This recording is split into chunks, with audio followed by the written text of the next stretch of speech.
بسم الله الرحمن الرحيم. الحمد لله وكفى وسلام على عباده الذين اصطفى. أما بعد فأعوذ بالله من الشيطان الرجيم. بسم الله الرحمن الرحيم. فلما بلغ معه السعي قال يا بني إني أرى في المنام أني أذبحك فانظر ماذا ترى.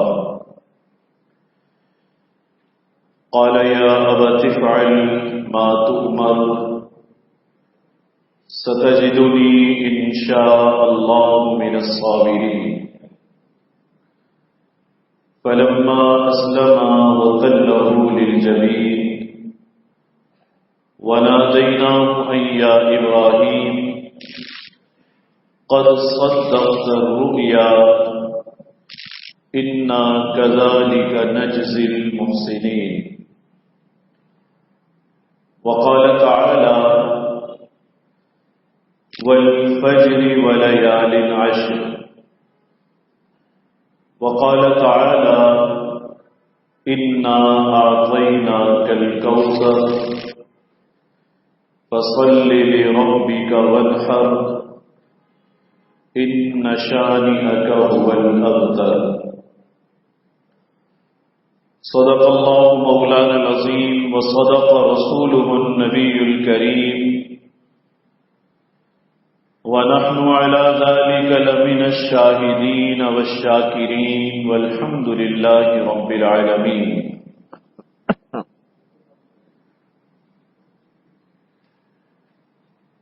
آج کی یہ مجلس عشرہ ذو الحجہ کے فضائل سے متعلق ہے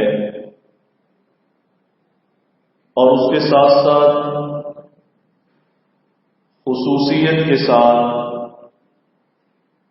قربانی کے فریضے سے متعلق احکام اور مسائل پر آج کی اس مجلس میں انشاءاللہ بات کی جائے گی. دیکھیے یہ جو مبارک عشرہ ذو الحج کا چل رہا ہے، اس عشرے کو بڑی خصوصیات حاصل ہے. روایات سے یہ پتہ چلتا ہے کہ ذات باری تعالی نے اس عشرے کی 10 راتوں کی قرآن مجید میں قسم ذکر فرمائی ہے. چنانچہ فرمایا گیا والفجر ولیال عشر، کہ قسم ہے فجر کی اور قسم ہے 10 راتوں کی. مفسرین کی بڑی تعداد اس پر متفق ہے کہ ان 10 راتوں سے مراد ذو الحج کے پہلے عشرے کی 10 راتیں ہیں. دیکھیے ذات باری تعالیٰ کو قسم اٹھانے کی ضرورت نہیں ہے. قسم اس لیے اٹھائی جاتی ہے تاکہ ہماری بات مؤکد ہو جائے، مضبوط ہو جائے، اور قسم اس لیے اٹھائی جاتی ہے تاکہ سامنے والے کو ہماری بات پر یقین آ جائے کہ میں جو بات کر رہا ہوں وہ درست بات کر رہا ہوں، وہ ٹھیک بات کر رہا ہوں. یہ میری بات پر اسے یقین کر لینا چاہیے کہ یہ بات مبنی پر حقیقت بات ہے. عام طور پر اسی خیال سے ہم قسم اٹھاتے ہیں، لیکن ذات باری تعالیٰ کی ہر بات کے بارے میں ہمارا ایمان ہے کہ اللہ تعالیٰ جو فرمائے وہ حقیقت پر مبنی بھی ہے، اور اللہ کی کسی بات کو تاکید کی یا مؤکد کرنے کی کوئی ضرورت بھی نہیں ہے. ایسا نہیں ہے کہ اللہ تعالیٰ کسی بات پر قسم اٹھائیں گے تو ہم تسلیم کر لیں گے اور قسم نہیں اٹھائیں گے تو ہم تسلیم نہیں کریں گے۔ ہمارا ایمان ہے کہ کائنات تہ و بالا ہو سکتی ہے، لیکن ذات باری تعالی کی کوئی بات غلط نہیں ہو سکتی۔ طے شدہ بات ہے، بڑی مضبوط بات ہے۔ اس کے باوجود مفسرین نے لکھا ہے کہ اللہ تعالی نے قسم اٹھائی ہے، ان راتوں کی قسم بیان فرمائی ہے، اور قسم کھا کر ان کی فضیلت کو اللہ نے ذکر فرمایا ہے۔ تو اس سے سمجھا جا سکتا ہے کہ یہ راتیں اور یہ عشرہ کوئی معمولی عشرہ نہیں ہے، یہ کوئی معمولی راتیں نہیں ہیں، اللہ کے ان کا خاص مقام ہے، اور واقعتاً حضور اقدس صلی اللہ علیہ وسلم نے ان کا بڑا ہی خاص مقام بیان بھی فرمایا ہے۔ آپ نے فرمایا تمہیں معلوم ہے کہ عشرہ ذوالحج کی ہر رات فضیلت میں شب قدر کے مساوی ہے۔ آپ دیکھیں رمضان میں ایک شب قدر کو پانے کے لیے حضور علیہ الصلوۃ والسلام نے لیلۃ القدر کی تحری کے لیے پورے مہینے کا اعتکاف فرمایا ہے، پورے مہینے کا اعتکاف فرمایا ہے۔ اور پھر کہیں جا کر معلوم ہوا کہ ارے یہ تو تیسرے عشرے میں ہے، اور تیسرے عشرے کی طاق راتوں میں ہے۔ تب سے امت کا معمول ہے ہر سال کروڑوں لوگ اس امید پر سارے عالم اسلام میں اعتکاف میں بیٹھتے ہیں کہ ہمیں شب قدر حاصل ہو جائے۔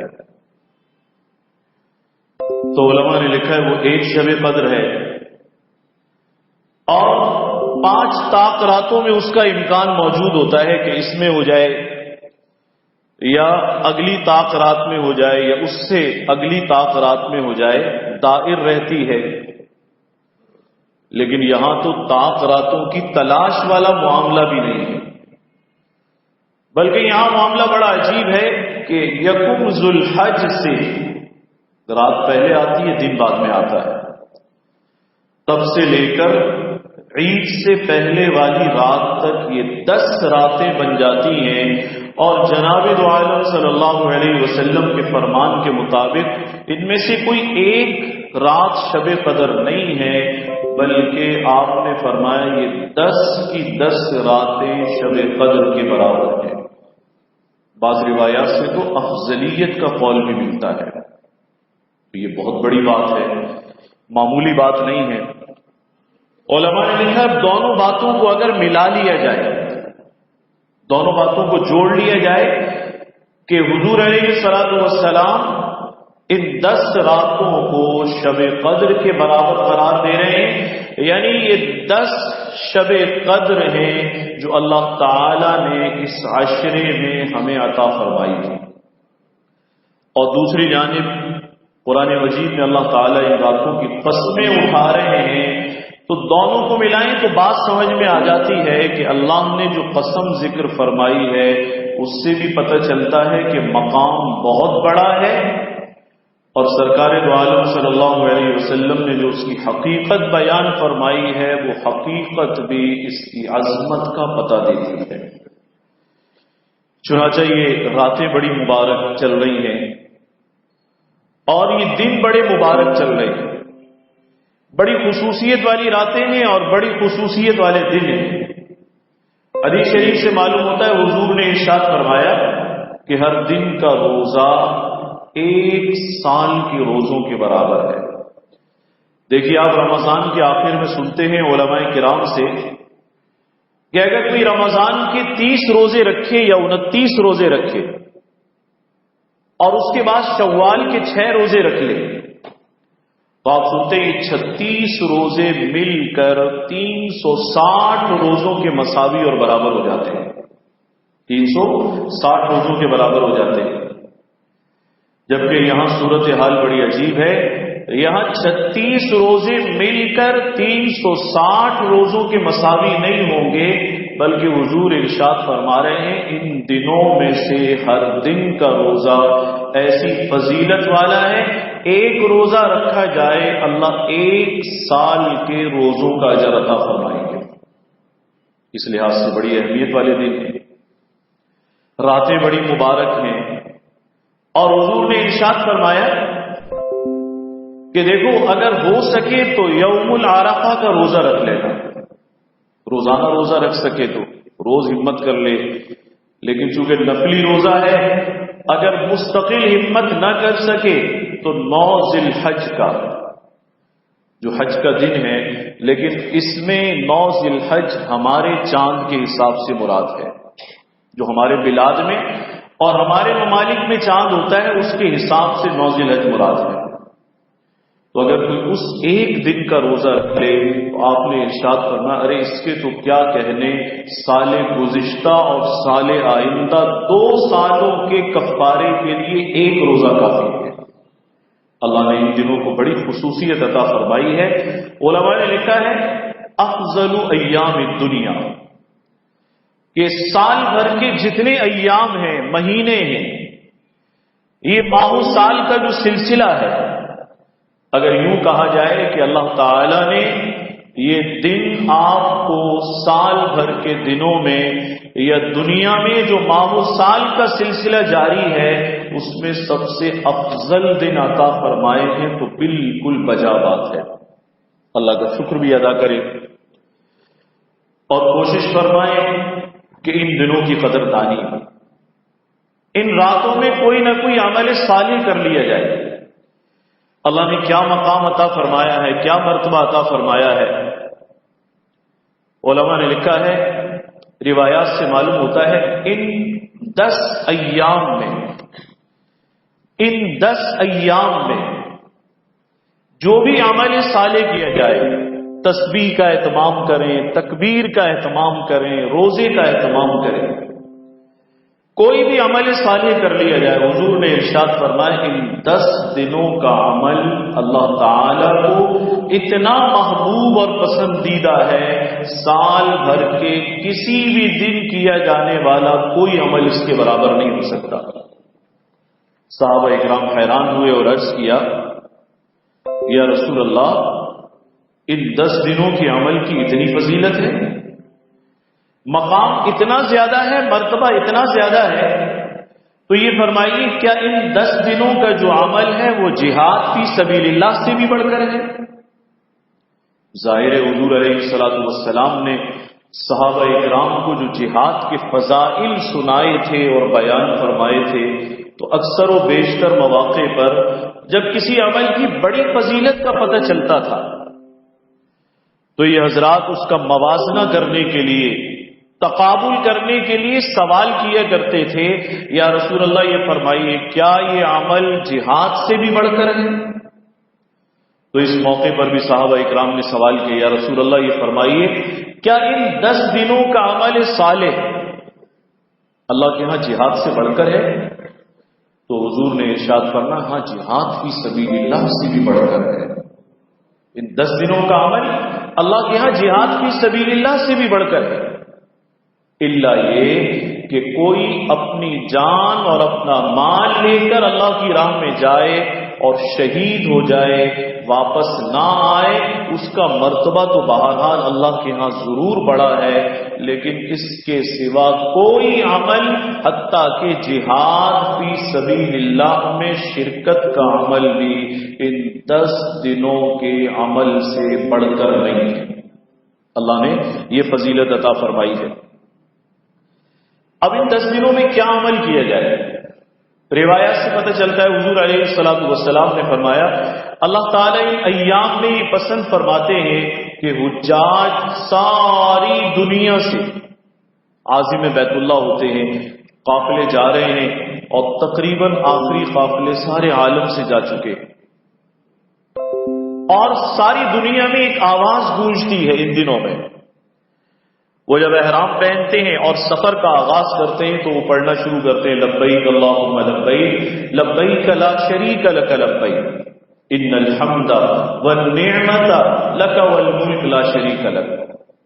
اب حاجی پڑھتا رہے گا حتیٰ کہ حج مکمل ہونے تک اٹھتے بیٹھتے چلتے پھرتے آتے جاتے گھر میں گھر سے باہر ہر مقام پر اس کا بہترین ورد، بہترین ذکر، بہترین وظیفہ یہ تلبیہ پڑھنا ہے۔ تو اللہ تعالیٰ یہ پسند فرماتے جو غیر حاجی ہے، اب ہم سب لوگ حج پر نہیں ہیں، ہم غیر حاجی ہیں، پیچھے رہ جانے والے ہیں، اللہ یہ پسند فرماتے ہیں کہ لاکھوں حجاج میرا نام لے رہے ہیں، سارے عالم کے کلمہ گو مسلمان بھی ان دنوں میں کثرت سے اللہ کا نام لیں۔ ایک صورت یہ ہے کہ تکبیرات، جنہیں تکبیرات تشریق کہا جاتا ہے، وہ بھی پڑھی جا سکتی ہیں۔ اللہ اکبر، لا الہ الا اللہ، واللہ اکبر وللہ الحمد، اس کی بھی کثرت کی جا سکتی ہے۔ اور بعض روایات سے پتہ چلتا ہے اللہ تعالیٰ یہ پسند فرماتے ہیں کہ اس کی تسبیح کی جائے، اس کی تعریف کی جائے، اس کے نام کو بلند کرنے کے لیے تکبیر کہی جائے اور تحلیل کا اہتمام کیا جائے۔ تسبیح کیا ہے؟ سبحان اللہ کہنا، تحمید الحمدللہ کہنا، تحلیل لا الہ الا اللہ کہنا، اور تکبیر اللہ اکبر کہنا۔ یہ اللہ اکبر کہنا کوئی معمولی بات نہیں ہے۔ کہنے کو تو ایسا ہے کہ ہمارے یہاں کہتے ہیں بھائی تکبیر کا نعرہ لگایا تو اللہ اکبر سب نے کہہ دیا، لیکن حدیث شریف سے معلوم ہوتا ہے حضور نے ارشاد فرمایا کہ یہ عمل اتنا بڑا ہے، کوئی حاجی تلبیہ نہیں پڑھتا مگر اس کے لیے اللہ کی جانب سے ایک بشارت ہے، اور کوئی شخص اللہ کے نام کی تکبیر نہیں کہتا اس کے لیے بھی بشارت ہے۔ تو صحابہ اکرام نے عرض کیا یا رسول اللہ کون سی بشارت ہے؟ یہ تلبیہ پڑھنے والے کے لیے آپ فرما رہے ہیں بشارت ہے، تو کون سی بشارت ہے؟ اور تکبیر کہنے والے کے لیے بھی آپ نے فرمایا کہ بشارت ہے، تو کون سی بشارت اس بشارت سے مراد ہے؟ کیا جنت کی بشارت تو نہیں فرما رہے ہیں؟ صحابہ کرام نے سوال کیا۔ قربان جائیے اس جماعت کے، جماعت اصحاب کے، کہ انہوں نے بہت سارے ایسے سوالات سرکار دو عالم صلی اللہ علیہ وسلم سے کیے ہیں، اگر یہ بروقت سوال نہ کرتے تو شاید حقیقت تک امت نہ پہنچ سکتی۔ تو عرض کیا کہ تلبیہ والے کے لیے بھی آپ نے فرمایا بشارت ہے، اور تکبیر کہنے والے کے لیے بھی بشارت ہے، تو کیا اس بشارت سے آپ کی مراد جنت کی بشارت ہے؟ صحابہ اکرام نے عرض کیا یا رسول اللہ کیا اس بشارت سے مراد آپ یہ لیتے ہیں کہ جنت کی بشارت ہے، کہ جب تلبیہ پڑھے تو جنت کی بشارت اور جب تکبیر کہے تو جنت کی بشارت، آپ یہی فرمانا چاہتے ہیں؟ حضور نے فرمایا ہاں، تلبیہ والے کے لیے بھی جنت کی بشارت ہے اور اللہ اکبر کہنے والے کے لیے بھی جنت کی بشارت ہے۔ ان دنوں میں اللہ تعالیٰ پسند فرماتے ہیں روزہ رکھا جائے، 9 روزے رکھے جا سکتے، تکبیر کا اہتمام کیا جائے، تسبیح، تحمید اور تحلیل کا اہتمام کیا جائے۔ اب اس میں ساری باتیں ایک کلمے میں جمع ہو جاتی ہیں، کثرت سے پڑھا جائے ان ایام میں سبحان اللہ والحمد للہ ولا الہ الا اللہ واللہ اکبر۔ آپ بھی پڑھ لیجیے سبحان اللہ والحمد للہ ولا الہ الا اللہ واللہ اکبر، بڑے شاندار کلمات ہیں۔ ایک حدیث میں آتا ہے ایک مرتبہ پڑھنے پر اللہ تعالی جنت میں وہ درخت لگا دیں گے پڑھنے والے کے لیے۔ حضور نے فرمایا جنت کا ایک درخت لگ جائے گا جس درخت کی شان یہ ہے کہ اعلیٰ نسل کے عربی گھوڑے پر کوئی سوار ہو کر اس کے سائے کو قطع کرنا چاہے، سائے تک پہنچنا چاہے، کہاں سے سایہ شروع ہوتا ہے کہاں ختم ہوتا ہے، فرمایا دوڑتا رہے گا حتیٰ کہ 500 سال گزر جائیں گے، اس کا سایہ ختم نہیں ہوگا۔ اللہ ان کلمات کی برکت سے ایسا درخت عطا فرمائیں گے۔ اور ایک حدیث میں یہ آتا ہے حضور نے ارشاد فرمایا ہر کلمے کے بدلے، یہ مکمل کلمہ نہیں بلکہ اس میں سبحان اللہ الگ ہے، الحمدللہ الگ ہے، لا الہ الا اللہ الگ ہے، اللہ اکبر الگ ہے۔ تو اگر ہم یوں کہیں سبحان اللہ والحمدللہ ولا الہ الا اللہ واللہ اکبر، علماء نے لکھا ہے دوسری حدیث کی روح سے ایک مرتبہ یہ کلمہ کہنے پر جنت میں اسی شان کے 4 درخت لگ جائیں گے، 4 درخت لگ جائیں گے۔ ان ایام میں کوشش کی جائے اٹھتے بیٹھتے اللہ کو اپنی تسبیح پسند ہے، تحمید پسند ہے، اللہ کو تکبیر پسند ہے، تحلیل پسند ہے۔ تحلیل کے معنی بندہ یہ کہتا ہے لا الہ الا اللہ، اللہ کے سوا کوئی معبود نہیں۔ اللہ کو یہ کہنا بڑا پسند ہے کہ میری ذات کی گواہی دے رہا ہے، میری وحدانیت کی گواہی دے رہا ہے۔ ان تسبیحات کا اہتمام کر لیں۔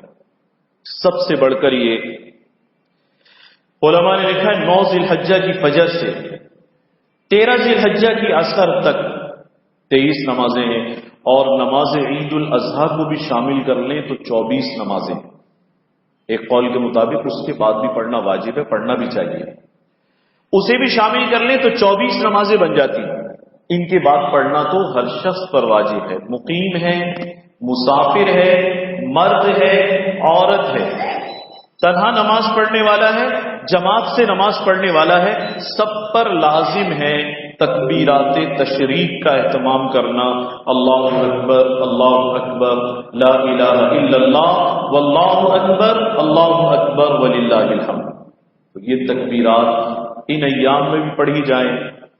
تسبیح، تحمید، تحلیل، تکبیر کا بھی اہتمام کیا جائے، اللہ کو پسند ہے۔ اپنا نام لینا ان دنوں میں اللہ تعالیٰ کو بڑا پسند ہے۔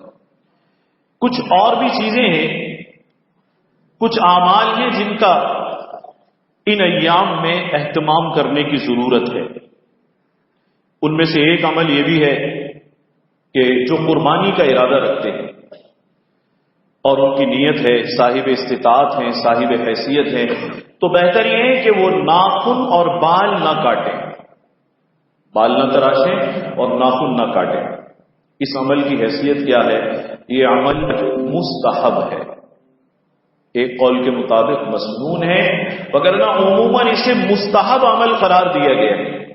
عمل مستحب کی معنی یہ ہے کہ اگر کوئی کر لے تو اسے اجر و ثواب ملتا ہے، اور اگر کوئی اس کی پابندی نہ کر سکے، گرمی کا زمانہ ہے، بعض مرتبہ لوگ بھول جاتے ہیں۔ ابھی 2-3 روز ہوئے کتنے لوگوں نے پوچھ لیا کہ ہم اپنے غیر ضروری بال وہ کاٹنا بھول گئے، صفائی کرنا بھول گئے، اب گرمی شدید ہے، مزید 10 دن اس پر گزارنا بڑا مشکل ہے۔ میں نے انہیں کہا آپ بالکل کاٹ لیجئے، کوئی حرج نہیں ہے، اس میں مستحب عمل ہے، واجب نہیں ہے۔ جس میں ہمت ہو، برداشت ہو، قربانی کرنے کا ارادہ رکھتا ہو، اسے چاہیے اس مستحب کو پورا کرے۔ لیکن ایک بات ذہن میں رکھیں، تھوڑی سی بات میں کروں گا پھر آگے چلیں گے۔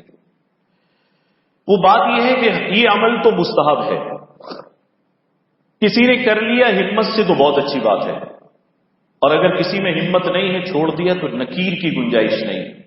بہت سارے اعمال واجب کے درجے میں ہیں، بہت ساری چیزوں کا چھوڑنا لازم ہے، کرنا حرام ہے، جھوٹ بولنا حرام ہے، خالی مونچھیں ہی نہ بڑھائے اور بال ہی نہ چھوڑے، جھوٹ بھی چھوڑ دیں ان دنوں میں۔ غیبت کرنا حرام ہے، تو لبوں کے چھوڑنے سے اور ناخنوں کے بڑھانے سے زیادہ اہمیت غیبت کی ہے۔ داڑھی کاٹنا حرام ہے، ان دنوں میں باقی چیزوں پر بھی نظر کر لے کہ میں یہ مستحب پورا کر سکوں یا نہ کر سکوں، لیکن بڑے بڑے گناہوں سے ان مبارک ایام کو آلودہ نہ ہونے۔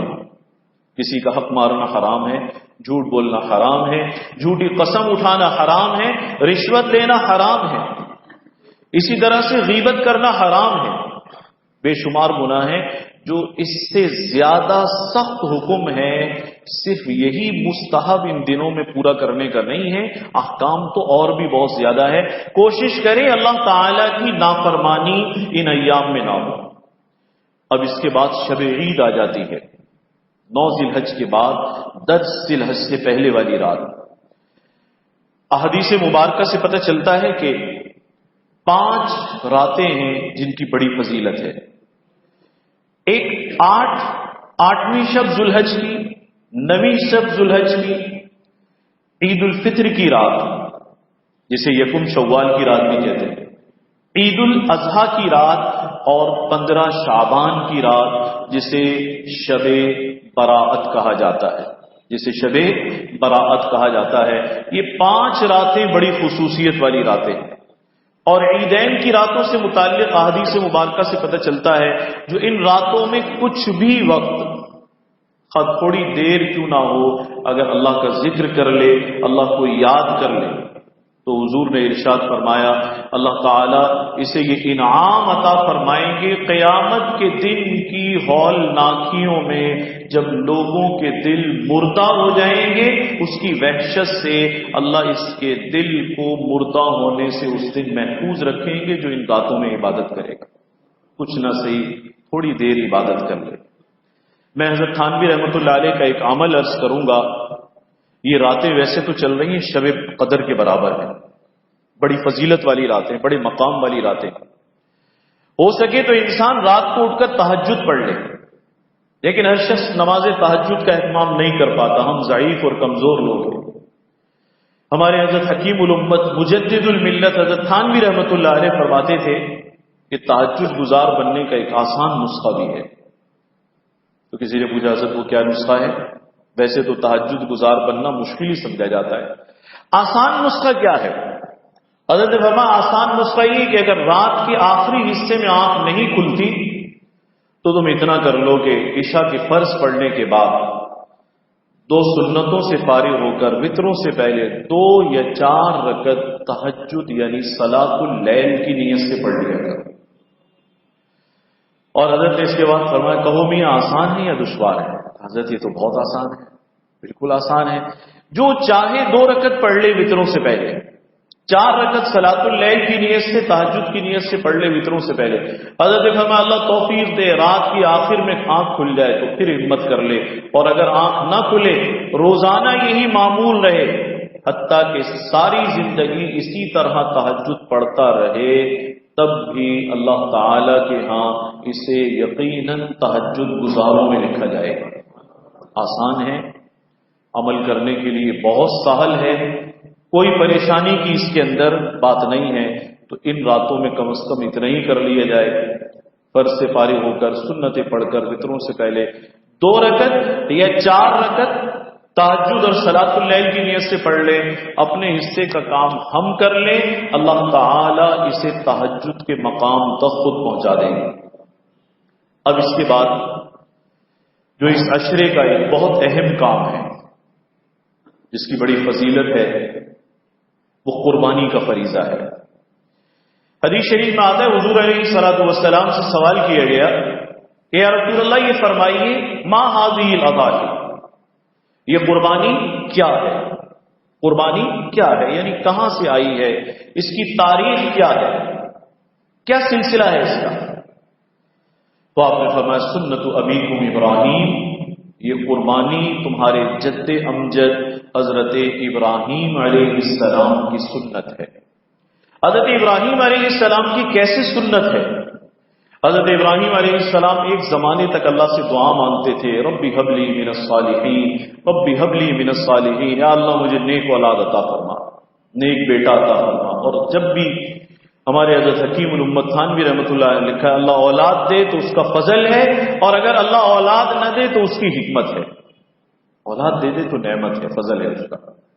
فرمایا لیکن ایک بات یاد رکھنا میاں، جب اللہ سے اولاد کی دعا مانگو تو ہمیشہ نیک اور صالح اولاد کی دعا مانگو، جیسے حضرت ابراہیم علیہ السلام نے مدتوں اور عشروں تک دعا مانگی ہے ربی ہب لی من الصالحین، یا اللہ بیٹا دے لیکن بیٹا صالحین میں سے ہو۔ تو حضرت سے پوچھا کہ حضرت اس قید کی کیا ضرورت ہے، خالی اولاد کیوں نہیں مانگ سکتے اللہ سے؟ تمہارے اولاد ہو گئی اور اولاد صالح نہ ہوئی تو یاد رکھنا پھر یہ ایسا عذاب ہے کہ اس کے سوا پھر کسی اور عذاب کی ضرورت نہیں ہے۔ اللہ معاف فرمائے، درمیان میں مجھے بات یاد آ گئی، میں نے یہاں اس سکھر شہر میں ایسے حضرات دیکھے ہیں اولاد کے ہاتھوں ڈسے ہوئے، پریشان حال، کرب میں، پریشانی میں، بوڑھا باپ ہے اور اولاد نافرمان ہے، دکان پر بھرے بازار میں تھپڑ مار دیا اس کو، اب بیچارہ یہاں آ کر آنسو بہا رہا ہے۔ ایک صاحب سے میں نے خود سنا، اب تو دنیا میں نہیں رہے، چلے گئے، کہنے لگے میرا بیٹا اتنا نافرمان ہے، اتنا نافرمان ہے، مفتی صاحب میں اس دن کو کوستا ہوں جب یہ میرے گھر میں پیدا ہوا، کاش اللہ اس کو جب ہی اٹھا لیتا۔ تو حضرت نے فرمایا دعا مانگو ربی حب لی من الصالحین، یہ نبیوں کی دعا ہے، اور جس کو اولاد نہ ہوتی وہ مقبول دعا ہے، یعنی اس دعا کو اللہ تعالی قبول فرما چکے ہیں۔ حضرت ابراہیم دعا مانگتے تھے، جوانی ساری گزر گئی، بڑھاپا آ گیا، بڑھاپا بھی انتہا پر پہنچ گیا، اور صورتحال یہ ہو گئی کہ بال سفید ہو گئے، بیوی بوڑھی ہو گئی، خود بھی بوڑھے ہو گئے، ہڈیوں میں طاقت نہیں ہے، اور اس پر مستزاد یہ دعائیں مستقل مانگ رہے ہیں، بیوی بانجھ ہے۔ اگر آج ہمارے زمانے میں کسی کو ڈاکٹر یہ کہتے ہیں نا، سرٹیفکیٹ دے دیں کہ یہ خاتون بانجھ ہے، اس کی اولاد نہیں ہوگی، تو میاں دعا چھوڑ دے گا، دوسری شادی کے چکر میں لگ جائے گا، وہ کہے گا بھائی یہاں سے تو کچھ ہونا نہیں ہے، تو راستہ بدل لے، پٹری چینج کر لے۔ حضرت ابراہیم علیہ السلام، ہمارے اکابرین نے لکھا ہے، یہ نبیوں کے ایمان کی وہ اعلی سطح ہے کہ اسباب نہ ہونے کے باوجود بھی حضرت ابراہیم علیہ السلام مایوس نہیں ہے، بلکہ اللہ سے مستقل دعا مانگ رہے ہیں۔ جانتے ہیں جوانی گئی، جانتے ہیں بیوی بوڑھی ہے، اور یہ بھی جانتے ہیں عجوز عقیم نہ صرف بوڑھی ہے بلکہ بانجھ ہے، لیکن اس کے باوجود اس پر ایمان بھی رکھتے ہیں کہ یہ بانجھ ہے یا بوڑھی ہے، لیکن میرے رب کی قدرت سے سب کچھ ہونا ممکن، اللہ اسے بھی اولاد عطا فرما دیں گے۔ 80 سال کی عمر ہوئی تو فرشتے آ گئے، حضرت ابراہیم علیہ السلام کے پاس آ گئے، اور حضرت ابراہیم علیہ السلام کو بشارت دے دی، بشرناہ بغلام حلیم، کا بیٹا ہونے والا ہے۔ اہلیہ دروازے کے پیچھے کھڑی تھی، بڑی حیران ہوئی، اور قرآن مجید میں آتا ہے کہ ان کی ہنسی نکل گئی، فضحکت، کہ کیا کہہ رہے ہیں یہ؟ اور بعض حضرات نے لکھا حضرت ابراہیم سے بعد میں کہنے لگی، ارے بڑے صاحب آپ بھی سنتے رہے مزے سے، وہ کیا سے کیا کہہ رہے ہیں، بوڑھی عورت کو بشارت دے رہے ہیں، بانجھ بھی ہے، آپ بھی سن رہے ہیں، حیرت کی بات ہے۔ ایک قول یہ ہے کہ ان کی آواز فرشتوں نے بھی سن لی، ان کا ہنسنا اور تعجب کرنا، اور یہ جملہ زبان سے نکلا کہ بشارت دے رہے ہو لیکن معلوم بھی ہے عجوز عقیم، جس بڑھیا کو بشارت دے رہے ہو وہ صرف بڑھیا نہیں ہے، بانجھ بھی ہے۔ تو انہوں نے کہا بیوی اللہ کا آپ کے گھرانے پر بڑا کرم ہے، بڑا فضل ہے، بڑا چنیدہ اور منتخب گھرانہ ہے آپ کا، بڑی رحمتیں ہیں، اللہ کی بڑی برکتیں اس گھرانے پر ہیں، آپ کو مایوس ہونے کی کیا ضرورت ہے، آپ کو اللہ نے دینا ہے، اور اللہ تعالی نے سن لیجئے دینے کا فیصلہ کر لیا ہے۔ قالوا کذالک قال ربک، آپ کے رب نے فیصلہ سنا بھی دیا، ایسے ہی ہوگا، بیٹا ہو گیا اسماعیل۔ پھر آزمائشیں آئیں، شیر خوار کے زمانے میں حکم آیا کہ مکے میں لے جائیں، وہاں آباد کریں، واقعہ طویل ہے، وہاں بھی چلے گئے، شہر مکہ اس گھرانے کی وجہ سے آباد بھی ہو گیا۔ حضرت ابراہیم علیہ السلام وہاں چھوڑ آئے، اللہ نے بیت اللہ کی تعمیر بھی کرا دی، زمزم کا چشمہ بھی قیامت تک آنے والے لوگوں کے لیے مل گیا۔ ایک آزمائش ختم ہوئی، دوسری آزمائش آئی، ابھی کچھ بڑے ہوئے، فلما بلغ معه السعي قال يا بني اني ارى في المنام اني اذبحك فانظر ماذا ترى۔ حضرت ابراہیم علیہ السلام خواب میں کیا دیکھتے ہیں؟ وہی میرا بیٹا اسماعیل جو اشروں کی 2-4 سال نہیں، سال ہا سال کی دعاؤں کے بعد ملا ہے، بڑی محبت، بڑا تعلق حضرت ابراہیم علیہ السلام کا اسماعیل سے۔ خواب میں کیا دیکھتے ہیں؟ میرے ہاتھ میں چھری ہے اور اسماعیل کے گلے پر پوری طاقت سے چھری چلا رہا ہوں، چھری چلا رہا ہوں اسماعیل کے گلے پر۔ سمجھ گئے نبی ہوں، نبی کو اللہ تعالیٰ وحی کے ذریعے بھی حکم دے سکتے ہیں، کسی اور ذریعے سے بھی رہنمائی فرما سکتے ہیں، خواب غلط نہیں ہو سکتا۔ اللہ کچھ چاہتے ہیں، قربانی چاہتے ہیں، اللہ میرا امتحان چاہتے ہیں، آزمائش کی یہ کوئی شکل اور صورت ہے۔ بیٹے اسماعیل سے کہا، اور علماء نے لکھا ہے اس کا بھی ایک سبب تھا۔ بعض فرشتوں نے یہ کہا کہ پہلے تو آپ نے ابراہیم کو اپنے خلیل کا درجہ دیا، ایک مرتبہ حدیث شریف میں آتا ہے حضرت ابراہیم علیہ السلام کو ابھی تک خلیل اللہ نہیں کہا جاتا تھا، کہ فرشتوں نے اللہ تعالیٰ سے سوال کیا کہ یا اللہ روئے زمین پر کوئی ایسا فرد ہے جو آپ کا گہرا اور گاڑھا دوست ہو؟ تو ذات باری تعالیٰ نے کہا کہ ہاں وہ ابراہیم ہے۔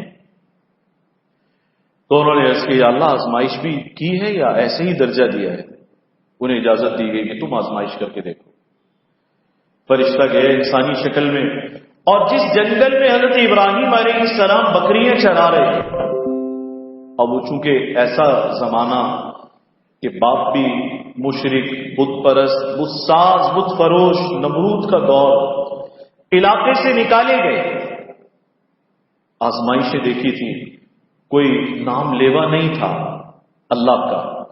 قرآن مجید سے معلوم ہوتا ہے سوائے ان کے عزیز حضرت لوط علیہ السلام کے ابتدا میں تو کوئی ایمان بھی نہیں لایا۔ تو فرشتے نے اللہ کی توصیف اور تعریف کے کلمات کہنا شروع کیے۔ آج میں جمعے میں بھی سنا رہا تھا، یہ جو تسبیح تراویح کے کلمات ہیں، روایت میں آتا ہے یہ کلمات پڑھے اس نے۔ حضرت ابراہیم علیہ السلام حیران رہ گئے، میرے رب کی کوئی تعریف کرتا ہے ایسے شاندار الفاظ میں کرتا ہے؟ تو چل کر وہاں گئے بکریاں چھوڑ کر، اور جا کر کہا کہ تم نے میرے رب کی تعریف کا حق ادا کر دیا، کمال کی تعریف کی ہے، کیسی عمدہ شان بیان کی ہے۔ یہ جو کلمات ہیں نا سبحان ذی الملک والملکوت، ضروری نہیں ہے ہر 4 رکعت پر تراویح کے پڑھنا واجب نہیں ہے، لیکن پسندیدہ عمل ضرور ہے۔ تو جا کر فرمانے لگے کہ اچھا اگر ہو سکے تو یہ کلمات ایک مرتبہ پھر سنا دو۔ تو فرشتہ تو آزمانے کے لیے آیا تھا، اس نے کہا کہ ایک مرتبہ ایسے تھوڑی سنائے جائیں گے، آپ کے پاس کچھ ہے دینے کے لیے؟ کوئی معاوضہ ہے آپ کے پاس دینے کے لیے؟ وہاں لگے ہاں معاوضہ ہے، یہ جو بکریوں کا ریوڑ ہے نصف ریوڑ میں دے سکتا ہوں، نصف ریوڑ میں دے سکتا ہوں، یہ لے لو اور سنا دو۔ نصف ریوڑ لے لیا، اب وہ کلمات سنائے۔ اب عاشق ہو اور عاشق صادق ہو اور ایک مرتبہ اپنے محبوب کا ذکر سنے اور سننے کے بعد اس کی محبت تھم جائے، کیسے ہو سکتا ہے؟ علماء نے لکھا 2 آتشیں ہو گئی، آگ بھڑک گئی۔ پھر درخواست کی، پھر سناؤ، پھر سناؤ، اس کفرستان میں تو میرے رب کا کوئی نام ہی نہیں لیتا، تم نے کیسے عمدہ کلمات کہے، پھر سناؤ۔ میں کہا اب کیا دیں گے؟ کہا اب آدھا ریوڑ ابھی باقی ہے، وہ لے جانا، وہ لے جانا، آدھا بھی باقی۔ پھر سنائے، اب اور شدت کا تقاضا پیدا ہوا کہ دوبارہ سنوں، کا ایک مرتبہ اور سنا دو۔ تو اس نے کہا اب تو آپ کے پاس دینے کے لیے نہ بکریاں ہیں نہ ریوڑ ہے، کچھ بھی نہیں ہے۔ تو حضرت ابراہیم علیہ السلام نے عجیب بات فرمائی، فرمایا بکریاں تمہارے پاس آ گئیں، 2 حصوں میں ریوڑ تم نے لے لیا، چرواہے کی بھی تو ضرورت ہوگی، ابراہیم کو چرواہے کے طور پر لے جانا۔ میرے رب کی توصیف کے کلمات سنو۔ نے کہا بس امتحان ہو گیا۔ اللہ کے پاس گئے، اللہ رب العزت نے پوچھا کیا رہا بھائی، کیا رہا معاملہ؟ ابراہیم سے ملاقات ہوئی، کیا خیال ہے روئے زمین پر ابراہیم کے سوا کوئی خلیل بنانے کے قابل ہے؟ خلیل کے معنی گہرا دوست۔ کہے اللہ روئے زمین پر اگر کوئی اس منصب پر فائز ہونے کے قابل ہے تو وہ صرف ابراہیم ہے۔ اس دن سے کہا جانے لگا زمین پر بھی اور فرشتوں میں آسمانوں پر بھی ابراہیم تو خلیل اللہ ہے، اللہ کے گہرے دوست ابراہیم ہے۔ جب اسماعیل پیدا ہو گئے تو پھر کسی فرشتے نے کہا یا اللہ اب نہیں لگتا کہ وہ محبتیں باقی رہی ہوں، وہ دل آپ کی طرف مائل رہا ہوگا، اب ایسا لگتا ہے کہ اسماعیل بڑھاپے کی اولاد ہے، اسماعیل کی محبت غالب آ گئی، اب ایسا معلوم ہوتا ہے۔ تو اللہ رب العزت نے فرمایا کہ ہمیں معلوم ہے اس کے دل میں ہماری محبت غالب ہے، اور ایسی غالب ہے کہ ہم کوئی قربانی اس سے مانگے یہ اپنے رب کے نام پر ہر قربانی دے گا، حتیٰ کہ اگر اس کے عزیز ترین بیٹے اسماعیل کی قربانی بھی مانگ لی تو تم دیکھ لینا یہ اسماعیل کو بھی قربان کر دے گا۔ اب نیا امتحان، خواب آ گیا، اس کا شان نزول بعض حضرات نے بیان کیا۔ خواب آ گیا، بیٹے اسماعیل سے ذکر کیا، انی ارا فی المنام انی اذبحک فانظر ماذا تری۔ اسماعیل میں نے تو یہ دیکھا ہے کہ میں خواب میں تمہارے گلے پر چھری چلا رہا ہوں، تمہارا کیا خیال ہے، تم کیا کہتے ہو اس کے بارے میں؟ حضرت اسماعیل ابھی چھوٹے ہیں، صحیح قول کے مطابق آخر وہ بالغ نہیں ہوئے. مختلف اقوال ہیں، کسی نے کہا 4 سال، 6 سال، 8-10 سال تک کے قول ملتے ہیں. یعنی پتہ ہی چلتا ہے کہ ابھی سن شعور کو نہیں پہنچے. لیکن اس کے باوجود جو جواب دیا ہے وہ اللہ تعالیٰ نے اس جواب کو منوان قرآن میں ہمیشہ کے لیے نازل فرما دیا، رقم فرما دیا. کمال ہو گیا. ابراہیم کا جذبہ تو ابراہیم کا جذبہ، اسماعیل کا جذبہ تو اللہ اکبر. اپنے والد گرامی سے کہتے ہیں یا ابت افعل ما تؤمر ستجدنی انشاءاللہ من الصابرین. ابا جان کر گزریے. انداز تو دیکھیں کیسا عمدہ ہے. ابا جان کر گزریے جس بات کا حکم آیا ہے. اب باپ کو یقیناً شفقت پدری سے یہ فکر ہوگی کہ بیٹے کا کیا بنے گا، صبر کر سکے گا، برداشت کر لے گا، تحمل کر لے گا اتنی بڑی آزمائش کا. عجیب جواب دیا.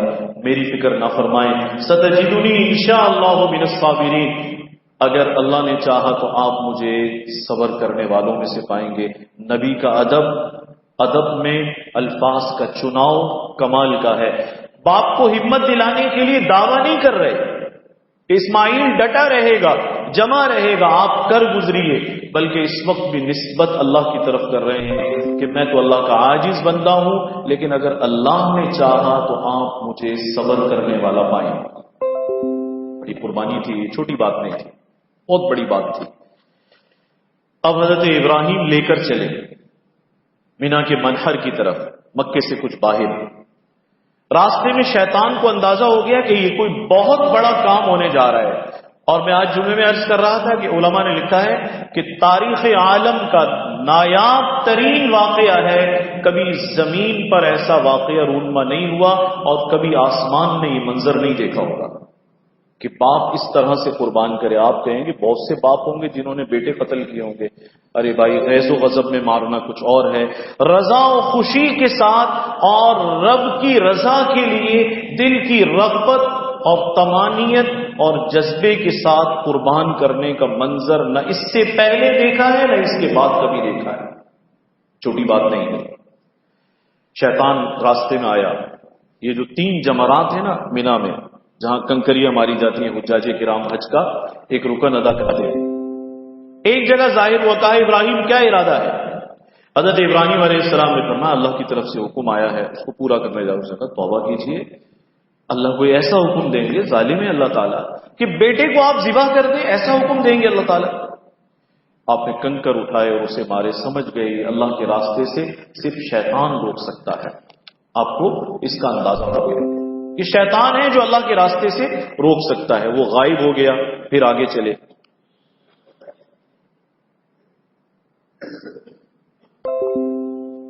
اب پھر ظاہر ہوا. پھر کہا ابراہیم سوچ لیجئے. اللہ ایسا حکم نہیں دے سکتے. پھر روکنے کی کوشش کی، پھر کنکر مارے. پھر تھوڑا آگے چلے، پھر ظاہر ہوا. دیکھیں جمرات بالکل قریب قریب ہیں، ایک سے دوسرے جمرے کے درمیان چند میٹر کا فاصلہ ہے. شیطان نے کیسی کوشش کی ہے، اور ان کے کنکر اور پتھر مارنے کو سلام ہے کہ حضرت ابراہیم علیہ السلام بھی جبل استقامت ہلے نہیں اپنی جگہ سے. پھر کنکر مارے. اس نے کہا ابراہیم یاد رکھنا، رہتی دنیا تک لوگ تم پر افسوس کریں گے کہ تم نے بیٹے کے ساتھ بڑی زیادتی کی، بڑا ظلم کیا ہے تم نے. تیسری مرتبہ کنکر مارے. حضرت اسماعیل کو باندھ دیا، کرتا اتار دیا اور چہرے کے بل لٹا دیا. بعض رات نے لکھا حضرت اسماعیل نے خود درخواست کی کہ چہرے کے بل لٹا دیجیے، چہرے پر نظر پڑے گی تو آپ کا دل میرا چہرہ دیکھ کر اداس ہوگا، کہیں اللہ کا حکم پورا ہونے میں تاخیر نہ ہو. ایک روایت میں آتا انہوں نے یہ بھی درخواست کی کرتا اتار دیجیے. بعد میں والدہ صاحبہ اگر خون میں بھیگا ہوا کرتا دیکھیں گی تو ان کے دل میں یہ خیال نہ، اللہ نے بڑی بھاری قربانی لی. کرتا بھی اتار لیا، ہاتھ پیر باندھ دیا، چھری تیز کر رہے ہیں اور گلے پر پوری طاقت سے چلا رہے. قرآن اس منظر کو بیان کرتا ہے فلما اسلما وتلہ للجبین، کہ جب دونوں نے سر تسلیم خم کر دیا.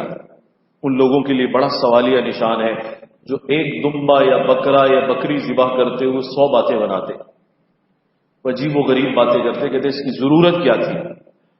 یہ قربانی بلا وجہ خون بہانا ہے.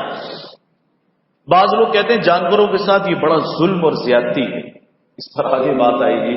فلسفہ قربانی اگر کوئی جانتا ہو تو اسے معلوم ہوگا حضرت ابراہیم اور حضرت اسماعیل نے تاریخ رقم کر دی ہمیشہ کے لیے کہ رب کے حکم سے بڑھ کر کچھ بھی نہیں، جس چیز کی قربانی مانگے وہ قربانی حاضر ہے۔ اب طاقت سے چھری چلاتے، چھری چلتی نہیں ہے، گلا کٹتا نہیں ہے، گلا کٹتا نہیں ہے۔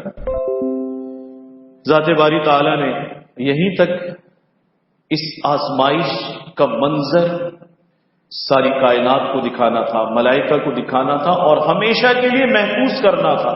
اسماعیل کو ذبح کرانا مقصود نہیں تھا۔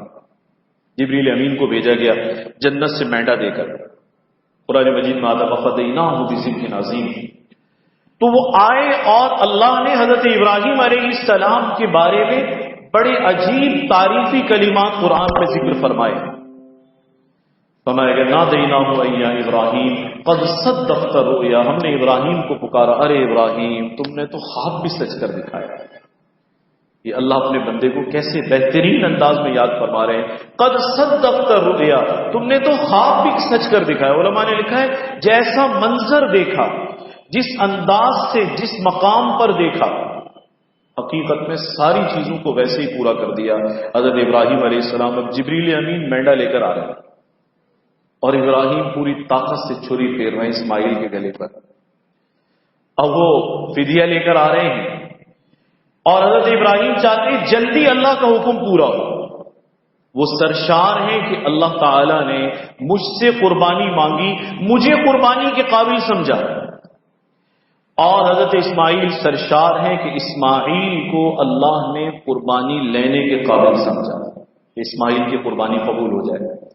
اوپر سے آواز دیتے آتے ہیں کہ ابراہیم رک جائیں، ابراہیم بس کریں۔ حضرت ابراہیم پوری طاقت سے چھری پھیرتے ہیں تو انہوں نے اوپر سے پکارنا شروع کیا تاکہ ان کی توجہ میری جانب ہو جائے۔ اللہ اکبر اللہ اکبر، بار بار پکارتے تھے، اللہ اکبر اللہ اکبر۔ حضرت ابراہیم کے کان میں آواز پڑی، متوجہ ہو گئے، اللہ کی تعریف کرتا ہوا، اس کی کبریائی بیان کرتا ہوا کوئی آ رہا ہے۔ تو آپ نے نیچے سے جواب دیا لا الہ الا اللہ، واقعی وہ اللہ بڑا ہے، اس کے سوا کوئی معبود بھی نہیں ہے۔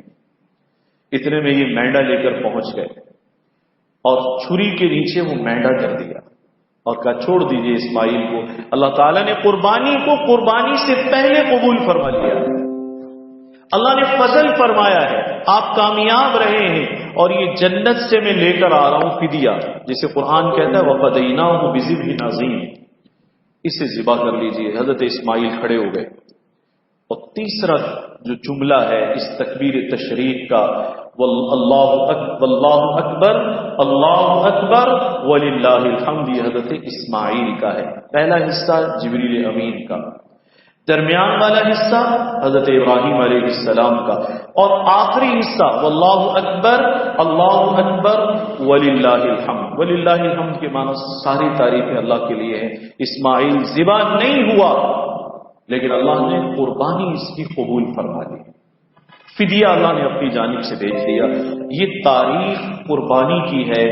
حضور علیہ السلام نے اس کی جانب اشارہ فرمایا، سنت ابیکم ابراہیم، تمہارے جد امجد ابراہیم کی یہ سنت ہے۔ صحابہ اکرام نے عرض کیا یا رسول اللہ اس میں ہمیں کیا ملے گا؟ ان کی تو سنت ہو گئی، ہمیں کیا ملے گا اس میں؟ آپ نے فرمایا بکل اشارۃ حسنہ، اللہ تعالیٰ تمہیں ہر بال کے بدلے ایک نیکی عطا فرمائیں گے۔ یہ چھوٹی موٹی بات نہیں ہے۔ مجھے یاد ہے میرے والد ماجد رحمۃ اللہ علیہ جب اس موضوع پر واعظ فرماتے تھے تو آج تک بچپن سے سنا، بار بار سنا، آج تک یاد فرمایا کرتے تھے بھائی بیل یا گائے کا کان پکڑ لو، دمبے یا بکرے کا، اور صبح سے لے کر شام تک بال گنو، خدا کی قسم بال نہیں پورے گن سکو گے۔ کوئی مشین نہیں ہے جو ایک تن و من بیل کے وجود پر، اللہ نے کروڑوں مسام رکھے ہیں، ہر مسام پر کم از کم ایک بال اگا ہوا ہوتا ہے۔ کوئی مشین نہیں ہے جو بتا سکے کہ اس پر کتنے کروڑ بال ہیں، ہم تھوڑی سی رقم خرچ کر کے اتنا بڑا اجر حاصل کرتے ہیں۔ حدیث شریف میں آتا ہے حضور علیہ الصلوۃ والسلام نے ارشاد فرمایا 10 ذی الحجہ کو اور قربانی کے ایام میں یاد رکھنا، اس خون بہانے کے عمل سے بڑھ کر اللہ کو کوئی عمل پسند ہی نہیں۔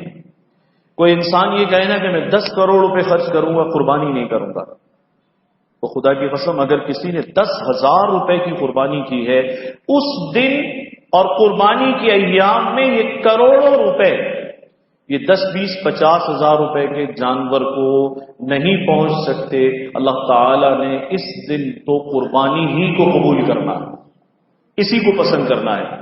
حدیث شریف میں آتا ہے، دوسری فضیلت حضور نے بیان فرمائی، اس دن قربانی سے بہتر کوئی عمل نہیں ہو سکتا۔ یاد رکھنا، قربانی سے بڑھ کر کوئی عمل نہیں ہو سکتا۔ اس دن سب سے بہترین اور سب سے افضل اور اعلیٰ عمل اللہ تعالیٰ کے یہاں قربانی کا عمل ہے۔ حدیث شریف میں آتا ہے، حضور نے ارشاد فرمایا، آج کل ہمارے یہاں بعض لوگ کہتے ہیں، بڑے بڑے جغادری چینلوں پر بیٹھے ہوئے ہیں، بڑی بڑی باتیں کرتے ہیں، ادھر کی بات ادھر ملاتے ہیں، ادھر کی بات ادھر ملاتے ہیں۔ میں آج جمعے میں عرض کر رہا تھا نا، پتہ نہیں کہاں سے یہ کچرا جمع کر کے لایا گیا ہے، یہ ساری بکواسات کا مجموعہ انہوں نے اسے بنا دیا ہے۔ کوئی چینل، کوئی مفید، کوئی ایسا معلوماتی پروگرام نہیں چلاتا جس سے لوگوں کو کوئی نفع ہو جائے۔ اگر اس نے 2 بات سن لی تو کوئی اختلاف دماغ میں لے کر اٹھے گا وہاں سے، اس کے سوا کچھ نہیں ہے۔ سن لیجئے، سرکار دو عالم صلی اللہ علیہ وسلم ایسے ہی لوگوں کے بارے میں فرما رہے ہیں کہ قربانی کے جانور پر پیسہ خرچ کرنا کسی بھی چیز پر پیسہ خرچ کرنے سے اللہ کے ہاں زیادہ افضل ہے۔ کوئی چیز لے لیں، ان 3 دن میں صرف قربانی کے جانور پر چھری پھیرنا ہی اللہ کو پسند ہے۔ حدیث شریف میں آتا ہے، حضور نے حضرت فاطمہ الزہرا رضی اللہ تعالیٰ عنہ سے فرمایا، فاطمہ تم اپنی قربانی کے قریب آ جاؤ۔ قریب آنے سے مراد ہے کہیں سے پردے سے، اوٹ یا آڑ سے اپنی قربانی کو ذبح ہوتا دیکھ لو۔ ایک نیک عمل تمہاری جانب سے ہو رہا ہے۔ اس کا مطلب یہ نہیں آج کل، اس کا یہ مطلب ہرگز نہیں ہے کہ آج کل خواتین بن سنور کر سج کر چھریاں ہاتھ میں لے کر، تو مرد حضرات بھی پوچھتے ہیں کہ گھر کی خواتین سے چھری پھرواتے ہیں، بھائی پھر پتہ نہیں کہاں کہاں چھری پھرے گی، مہربانی کر کے یہ چھری اپنے ہاتھ میں ہی رکھیں، آپ یہ اپنے ہاتھ میں ہی رکھیں۔ حضرت فاطمہ الزہرا رضی اللہ تعالی عنہا کی یہ حدیث لوگ حوالے کے طور پر پیش کر رہے ہیں کہ قربانی کے جانور کے پاس حضور نے بلایا تھا، اللہ کے بندوں مردوں میں نہیں بلایا تھا، بلکہ اللہ کے نبی نے پردے کے پیچھے سے اس عمل کو دیکھنے کا فرمایا تھا، اور ان کا مردوں میں آنا ازواج مطہرات کا یا بنات طاہرات کا آنا ثابت بھی کہیں سے نہیں ہے۔ آپ نے ان سے فرمایا کہ تو اپنے قربانی کے جانور کو دیکھ لو، قربانی کے عمل کو دیکھ لو، اور یہ بھی فرمایا کہ اس کا پہلا قطرہ زمین پر بعد میں گرے گا، اللہ تعالیٰ کے ہاں پہلے پہنچے گا اور مقبول ہوگا، اور تمام گناہوں کی معافی کا یہ پہلے ہی قطرہ سبب بن جائے گا۔ اللہ کا یہ عمل اتنا پسندیدہ ہے، یعنی زمین پر وہ جانور لگا ہوا ہے، اس کی گردن زمین پر ہے، قطرہ پہنچنے میں کتنی دیر لگے گی، لیکن اللہ تعالیٰ کی رضا جوئی کے لیے اللہ کے ہاں یہ عمل پہلے پہنچ چکا ہوگا۔ ایک روایت میں آتا ہے، یہ جانور، اس کا خون، اس کی ہڈیاں، یہ تمام کی تمام چیزیں، حضور نے ارشاد فرمایا اس کا گوشت، یہ سب میزان عدل میں رکھا جائے گا اور 70 گنا وزنی کر کے رکھا جائے گا۔ جانور 4-5 من کا ذبح کیا، اب یہ 4-5 من کا اس میزان عدل میں نہیں ہوگا، بلکہ اپنے اس اصل وزن سے 70 گنا بھاری کر دیا جائے گا۔ حضرت ابو سعید خدری فرماتے ہیں، میں نے حضور سے عرض کیا کہ یہ فضیلت محمد اور آل محمد کے لیے ہے یا ساری امت کے لیے ہے؟ کس کے لیے آپ یہ فضیلت بیان فرما رہے ہیں؟ محمد اور آل محمد کے لیے کہ جانور ایک ذبح ہو اور 70 گنا وزن کے ساتھ آخرت میں پیش ہو، یا سب کے لیے آپ یہ فضیلت بیان فرما رہے ہیں؟ تو فرماتے ہیں حضور نے فرمایا کہ یہ فضیلت صرف میرے لیے اور میری آل کے لیے نہیں ہے، میری ساری امت کے لیے فضیلت ہے۔ ایک روایت میں آتا حضور نے ارشاد فرمایا کہ تم جانور ذبح کرتے ہو، تمہیں معلوم ہے کہ اللہ تعالی تمہیں اس کے بدلے میں اپنا حقیقی بیٹا قربان کرنے کا اجر عطا فرماتے۔ کون ہے، کس میں حوصلہ ہے اتنا؟ خدا کی قسم، انسان اپنی اولاد کے ہاتھ میں چھوٹا سا زخم برداشت نہیں کرتا، پیر میں کانٹا لگنا برداشت نہیں کرتا. یہ تو حضرت ابراہیم علیہ السلام کو سلام ہے. قرآن مجید میں آتا ہے نا کہ حضرت ابراہیم نے جب یہ عمل کیا، گلے پر بیٹے کی چھری چلا دی، تو اللہ نے کیا فرمایا؟ سلام علی ابراہیم، ابراہیم کو سلام، رب کا سلام ابراہیم کو. اتنا بڑا کام کر دیا. واللہ العظیم ہمارے بس میں نہیں تھا اپنی اولادوں کے گلے پر چھری چلانا. یہ تو اللہ کی مہربانی ہے. ایک ادنا سا جانور ہم ذبح کر رہے ہیں، اور حضور فرما رہے ہیں کیا تمہارے لیے یہ کافی نہیں ہے کہ اللہ پھر بھی اس جانور کے بدلے تمہیں بیٹا ہی قربان کرنے کا اجر عطا فرمائے گا. نصیحت فرمائی اللہ کے نبی نے. آپ نے فرمایا خوش دلی سے قربانی کرنا، یعنی اتنا اجر، اتنا اجر. ہمارے حضرت حکیم الامت تھانوی رحمۃ اللہ علیہ فرماتے تھے میرا یقین ہے سال بھر بڑی سے بڑی رقم خرچ کر دو گے، قربانی کے اجر کے قریب بھی نہیں پہنچ سکو گے.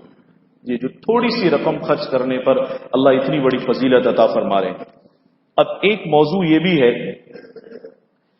کہ حضور علیہ الصلوۃ والسلام کتنی قربانی فرمایا کرتے تھے؟ کیا ہر سال فرماتے تھے؟ اور تعداد کیا ہوتی تھی؟ آج کل اس کے حوالے سے بھی بڑی یوں کہہ لیجئے کہ کنفیوژن پھیلا ہوا ہے، اور لوگوں کو قربانی کے عمل سے ہٹانے کے لیے ایک مہم سی چلی ہوئی ہے کہ بھائی سارے گھر کی طرف سے ایک بکری ذبح کر دو، جان چھوٹی بس. اس قسم کی باتیں بھی ہو رہی ہیں. تو حضور علیہ الصلوۃ والسلام ہر سال 2 بکرے یا 2 چھترے ذبح فرماتے تھے. آپ کی عادتیں طیبہ تھی. اور بعض روایات میں آتا ہے کہ کبھی کبھی ایسا بھی ہوا، صحابی فرماتے ہیں کہ مدینے میں لوگ ریوڑ لے کر بیچنے کے لیے آئے مدینہ طیبہ میں، تو حضور نے بنفس نفیس سارا ریوڑ خرید فرما لیا. اور آپ نے صحابی سے فرمایا کہ یہ قربانی کے ایام ہے، یہ پورا ریوڑ اہل مدینہ میں بانٹ دے. اب حضور اپنی قربانی بھی فرما رہے ہیں، آپ سید الانبیاء بھی ہیں، اور آپ سید المرسلین بھی ہیں، خاتم النبیین بھی ہیں، اور ایک لفظ اور یاد کر لیجیے، آپ سید الاسخیاء بھی ہیں، سارے سخیوں کے سردار ہیں آپ. میں اس بات کو آگے چل کر اس سے جوڑوں گا. جو لوگ کہتے ہیں کہ نہیں قربانی تو اتنی ہوتی نہیں تھی، اس کی کیا ضرورت ہے، اتنی قربانی کرنے کی کیا فائدہ ہے، تو پورا ریوڑ فرماتے ہیں حضور نے خرید فرمایا. اور ریوڑ خریدنے کے بعد اللہ کے نبی نے مجھ سے فرمایا سب تقسیم کر مدینے والوں میں، اہل مدینہ میں سارا ریوڑ تقسیم کر دے. ماتے میں نے تقسیم کر دیا، ایک جانور بچا. میں نے عرض کیا یا رسول اللہ یہ بچ گیا، اس کا کیا کیا جائے؟ تو حضور نے فرمایا تم اسے اپنے گھر لے جاؤ اور اپنی جانب سے تم قربانی کر لیں. ایک روایت میں آتا ہے کہ اللہ کے نبی نے حجۃ الوداع کے موقع پر بنفس نفیس جس قربانی کا اہتمام فرمایا ہے وہ تاریخ کی بہت بڑی قربانی ہے. آپ نے اپنی جانب سے 100 اونٹ قربان فرمائے ہیں. جی 100 اونٹ سرکار دو عالم صلی اللہ علیہ وسلم نے قربان فرمائے ہیں، 63 اپنے دستے مبارک سے. میں آج عرض کر رہا تھا وہ موقع راوی نے نقل کیا ہے، کہتے ہیں کہ اونٹ مقابلہ کرتے تھے اور رسیوں سے چھڑا کر اپنے آپ کو حضور کی طرف بڑھتے تھے اور کوشش کرتے تھے کہ پہلے میرے گلے پر حضور کے دستے مبارک سے چھری پھر جائے، میں ذبح ہو جاؤں اللہ کے نبی کے ہاتھ سے. اتنی بڑی قربانی سرکار دو عالم صلی اللہ علیہ وسلم نے فرمائی ہے. قربانی پر بہت سارے لوگ اعتراضات کرتے ہیں. ہمارے یہاں سیکولر اور لبرل لوگ، اچھا اعتراض وہ کرتے ہیں جس نے قربانی کرنی نہیں ہے. سیکولر نے قربانی کرنی ہے نہیں کرنی، لبرل نے قربانی کرنی ہے نہیں کرنی. سیکولر اور لبرل لوگ قربانی کرتے ہیں جس نے قربانی سے نہ کچھ لینا ہے نہ کچھ دینا ہے، وہ اعتراض کرتے ہیں. پہلا اعتراض یہ کہتے ہیں ظلم ہے جانوروں کے ساتھ کہ اتنی بڑی تعداد میں جانور ذبح ہو رہے ہیں، جانور کا خون بہایا جا رہا ہے. تو اس سوال کا ایک جواب یہ بھی ہے کہ سارا سال جو آپ گوشت کھاتے ہیں وہ کیا درختوں سے توڑ کر کھاتے ہیں؟ آپ کہاں سے گوشت آتا ہے؟ وہ جو آپ گوشت استعمال کرتے ہیں، روزانہ لاکھوں کروڑوں ٹن گوشت یورپ میں کٹ رہا ہے. اب ان کا نصیب ہے وہ خنزیر کا کھائیں یا کسی اور چیز کا کھائیں، حلال کا کھائیں یا حرام کا کھائیں، لیکن گوشت کھا رہے ہیں، بڑے پیمانے پر کھایا جا رہا ہے. تو یہ اگر ظلم ہے جانور کو ذبح کرنا، تو پھر آپ جو سارا سال گوشت کھاتے ہیں وہ ظلم نہیں ہے. ساری دنیا گوشت استعمال کرتی ہے۔ دوسری بات یہ ہے کہ اسپین میں اور ڈینمارک میں بہت سارے ایسی ان کی مقامی رسمیں ہیں اور تہوار ہیں جس کے اندر بیلوں کو اور بعض علاقوں کے اندر سمندر میں بڑی تعداد میں مچھلیوں کو مختلف زاویوں سے گھیر کر چھوٹے چھوٹے حصوں میں لایا جاتا ہے اور انہیں نیزے مار کر ہلاک کیا جاتا ہے جانوروں کو۔ اب یہ قربانی کا جانور تو قابل استعمال ہے، اور اسپین اور ڈینمارک میں ہر سال لاکھوں بڑے سائز کی مچھلیاں ان نیزوں کا نشانہ بن جاتی ہیں، حتیٰ کہ کافی دیر تک اس پورے ایریے میں جو پانی ہے وہ سرخ یعنی خون کے ساتھ رہتا ہے، وہ تو کسی کے کام نہیں آتا۔ بیلوں کے ساتھ بھی یہ رسم چلتی ہے، انہیں نیزے بازی کر کے مار دیا جاتا ہے اور وہ جانور تڑپ تڑپ کر مرتا ہے اور انسان کے کسی مصرف میں نہیں آتا۔ ان کے یہاں یہ کھیل بڑے مشہور و معروف ہیں۔ دوسری بات یہ کہی جاتی ہے کہ اگر مسلمان اسی تیزی کے ساتھ یہ جانور استعمال کرتے رہے، قربانی میں بکرے، گائے، بیل، بھینس، اونٹ استعمال ہوتے رہے، تو ایک وقت ایسا آنے والا ہے ان کی نسلیں روئے زمین پر معدوم ہو جائیں گی۔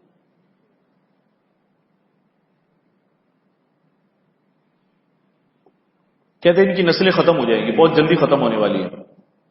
تو بھائی ایک بات کو سمجھ لیجئے، اللہ تعالیٰ قرآن مجید میں فرما رہے ہیں وَإِن مِّن شَيْءٍ إِلَّا عِندَنَا خَزَائِنُ، ہر چیز کے بڑے بڑے ذخیرے تمہیں نظر نہیں آتے لیکن اللہ کے پاس موجود ہیں۔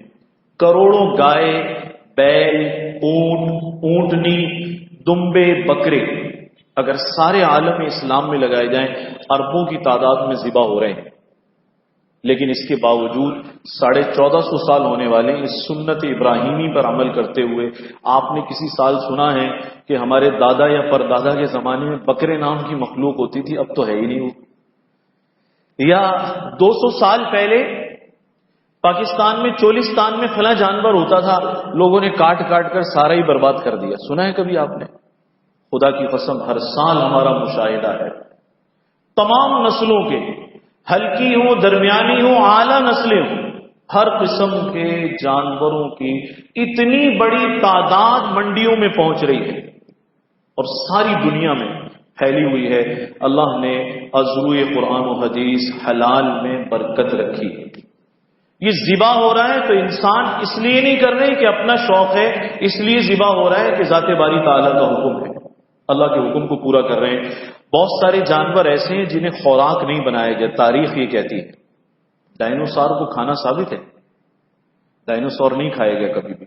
بہت سارے بڑے بڑے لحیم شہیم قوی الجثہ جانور جنہیں کبھی نہ ذبح کیا گیا نہ کبھی خوراک بنایا گیا، آج ان کی نسلیں روئے زمین پر موجود نہیں ہیں۔ تو بات یہ ہے کیا ذبح کرنے سے نسلیں ختم ہوتی ہیں؟ جن کو انسان چھیڑ بھی نہیں سکتا تھا جیسے ڈائنوسار ہے، اس کی نسل معدوم ہے یا موجود ہے؟ ختم ہو چکی ہے۔ یہ ذمہ داری اللہ تعالیٰ نے لی ہے، اور تاریخ یہ بتاتی ہے کہ حلال کبھی ناپید نہیں ہوا، حلال کبھی ختم نہیں ہوا۔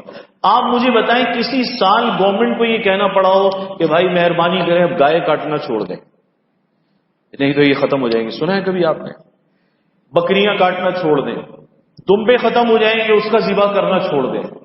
لوگ ہر سال لاکھوں جانور لاتے ہیں، اور میں اس روڈ پر مشاہدہ کرتا ہوں عید کے تینوں دن بیپاری ہزاروں جانور واپس لے جا رہے ہوتے ہیں جو بکنے کو نہیں آتا، جو استعمال نہیں ہو سکا وہ پھر بھی بچ گیا ہے۔ اتنی زیادہ تعداد میں حلال موجود ہے، یہ ناپید ہونے والا نہیں ہے۔ اور سب سے بڑی بات یہ ہے کہ ہم اللہ کے حکم کو پورا کر رہے ہیں جس کا کوئی متبادل نہیں ہے۔ اللہ تعالی قربانی کی ضرورت کو خود پورا کرنے والا ہے، یہ ذمہ داری اللہ کی ہے۔ ہماری ذمہ داری یہ ہے کہ ہم اس کے حکم کے آگے، اس فریضے کے آگے سر تسلیم خم کر لیں۔ آگے اس ضرورت کو کیسے پورا کرے گا، کون پورا کرے گا، یہ ہماری ذمہ داری نہیں ہے، یہ ذات باری تعالیٰ کی ذمہ داری ہے۔ قربانی کی نیت کیا ہونی چاہیے؟ حضرت ابراہیم علیہ السلام کی ایک نیت قرآن میں آئی ہے، انی وجہت وجہی للذی فطر السماوات والارض حنیفا وما انا من المشرکین، اور پھر فرماتے ہیں ان صلاتی و نسکی و محیای و مماتی للہ رب العالمین، کہ میری نماز، میری قربانی اور اس سے بڑھ کر کہ میرا جینا یعنی ابراہیم کا جینا اور ابراہیم کا مرنا للہ رب العالمین، سب اللہ کے لیے ہے۔ یہی جذبہ اسماعیل کی قربانی پیش کی، اللہ راضی ہو جائے۔ آج ہم اس کی جگہ جانور کی قربانی پیش کر رہے ہیں تو اس نیت کے سوا کسی نیت کی گنجائش موجود نہیں ہے کہ جیسے حضرت ابراہیم فرماتے تھے کہ اس کی رضا مقصود ہے للہ رب العالمین۔ آج قربانی کرنے والا بھی اسی نیت سے قربانی کرے کہ حقیر سی قربانی اللہ کی راہ میں پیش کر رہا ہوں، اللہ اسے قبول فرما لے، تو یہ قربانی نہایت قیمتی ہے۔ جذبہ کیا ہے؟ جذبہ یہ ہے کہ اللہ کے حکم سے کوئی چیز بڑھ کر نہیں۔ یہ جو ہم تبصرہ کرتے ہیں نا، کیوں ہو رہی ہے، کیسے ہو رہی ہے، آپ یقین جانیں تبصرے کی بھی گنجائش نہیں۔ ہم ہوتے کون ہیں جو تبصرہ کریں؟ ہماری حیثیت کیا ہے؟ حکم اللہ نے دیا، خلاق عالم کے حکم پر ہم اپنی مجلسوں میں بیٹھ کر سرد گرم تبصرے اور تجزیے کریں اور ہم یہ کہیں کہ اس کی ضرورت کیا ہے، اس کی حکمت کیا ہے، تو اس کا جواب ہمارے اکابرین نے دیا ہے۔ وہ مال مانگے، جان مانگے، اولاد کی قربانی مانگے، یہ فلسفہ قربانی کا یہ ہے، مرضی مولا از ہمہ اولا۔ اس لیے علماء نے لکھا ہے جس کے لیے قربانی کر رہا ہے یہ خیال رہے کہ اس کی رضا کبھی نگاہوں سے اوجھل نہ ہو، نیت اللہ کو راضی کرنے کی۔ آج کل ایک بڑی مصیبت آئی ہوئی ہے، لوگ جانور لے رہے ہیں، بہت قیمتی جانور لے رہے ہیں۔ قیمتی جانور لینا جو ہے یہ منع نہیں ہے، لیکن یہ نیت ہو کہ اللہ تعالیٰ اس قیمتی جانور کو پسند فرمائے، اللہ قبول فرمائے۔ میرے پاس بعض بیپاری آتے ہیں، وہ کہتے ہیں حضرت اچھے خاصے دیندار لوگ آتے ہیں اور وہ 6 مہینے 8 مہینے پہلے جانور کا آرڈر دے جاتے ہیں، پسند کر جاتے ہیں، اور وہ کہتے ہیں کہ ایسا جانور ہو جب ہمارے محلے یا علاقے میں آئے تو شہر میں دھوم مچ جانی چاہیے، انا للہ و انا الیہ راجعون۔ ارے میاں، ایک طرف اسماعیل کی قربانی کی بات کرتے ہو اور دوسری طرف یہ کہتے ہو کہ اللہ کی مرضی سے بڑھ کر کچھ نہیں ہے، اور تیسری جانب جس کے لیے قربانی کر رہے ہیں اس کی تو رضا کی نیت ہی کہیں نہیں ہے۔ اب ایک عجیب و غریب بات چلی ہے کہ لوگ جانور لا رہے ہیں اور تعریف لوگوں سے چاہ رہے ہیں، تعریف لوگوں سے چاہ رہے ہیں۔ 2-3 سال سے ایک عجیب چیز چل پڑی ہے اس جذبے کی وجہ سے، اور میں نے پہلے سنا، مجھے کچھ ساتھیوں نے 2 سال پہلے اس ورک شاپ سے پہلے متوجہ کیا، میں نے کہا مجھے تو یقین نہیں آ رہا۔ میں نے کہا حضرت ایسا ہو رہا ہے، میں نے کہا پھر بھی یقین نہیں آ رہا۔ پتہ یہ چلا کہ کرائے پر بھی جانور دستیاب ہے، کرائے پر۔ آپ سن کر حیران ہو رہے ہیں نا، میں بھی ایسے ہی پہلی دفعہ حیران ہوا تھا، پتہ کرا ہے کہ یہ کرائے پر جانور کیسے ذبح ہوگا۔ جانور ہی ذبح ہو گیا تو کرائے کا کیا بنے گا؟ تو انہوں نے بتایا کرائے پر جانور دستیاب ہے، آپ صحت مند اپنی پسند کا جانور ہمارے پاس سے لے جائیں، اور لے جانے کے بعد 2 دن 3 دن 4 دن آپ اپنے گھر کے آگے یا جس جگہ بھی آپ اسے باندھنا چاہتے ہیں تاکہ لوگوں میں آپ کا ایک نام ہو جائے کہ بہت اچھا جانور ذبح کیا ہے۔ یقین جانیں پہلے سال پتہ نہیں کس نے آپ حضرات میں سے، بہرحال ہمارے احباب میں سے کسی نے متوجہ کیا کہ یہ چل چکا ہے۔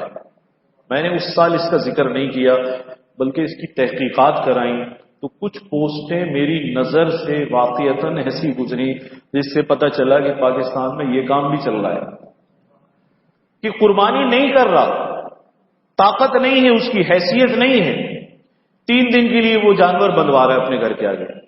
ارے میاں، کس خبط میں پڑے، کس لغویات میں پڑے، وہ گرنے کی بھی حد ہے۔ کہاں جا کر گرنا چاہتے ہو، کس مقام پر گرنا چاہتے ہو؟ قربانی کا فلسفہ تو بندے کو رب سے قریب کرتا ہے، راستے کے سارے حائل اور رکاوٹیں بھی دور کرنا چاہتا ہے۔ یہ تو ایسا فریضہ ہے، اگر اس کی حقیقت اور روح کو سمجھ لیا جائے جس جذبے سے حضرت ابراہیم اور اسماعیل نے قربانی کی، اس کے بعد تو ان باتوں کے قریب پھٹکنے کی گنجائش بھی نہیں ہے۔ چاہے کہ انسان سوچے کہ لوگ کہیں جانور صحت مند تھا، تو اس قصے میں پڑھ کر اپنی قربانی کو برباد نہ کریں۔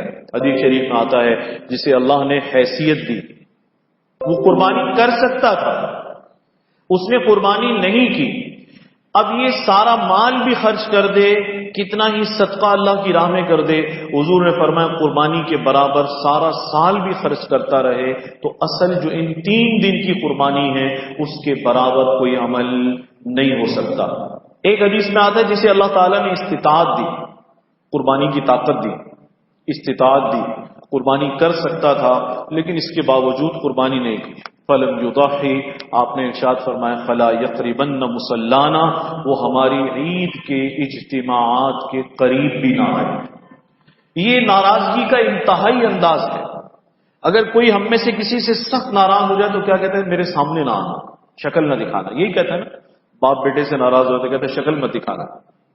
آپ مجھے بتائیں کیا اللہ تعالیٰ کی ناراضگی بھی انتہائی نہیں محسوس ہو رہی کہ میں نے مال دیا، میں نے تمہیں صاحب حیثیت بنایا، عزت دار بنایا، ایک مقام اور مرتبہ عطا کیا، اور ایک چھوٹا سا حکم دیا کہ تم میری راہ میں قربانی کر لینا، پھر بھی تم نے قربانی نہیں کی۔ تو حضور فرما رہے ہیں اللہ تعالیٰ اس کو دیکھنا بھی نہیں چاہتے۔ فلا یقربن مصلانا، قربانی کس پر واجب ہے؟ 5 شرطیں ہیں قربانی کے واجب ہونے کی۔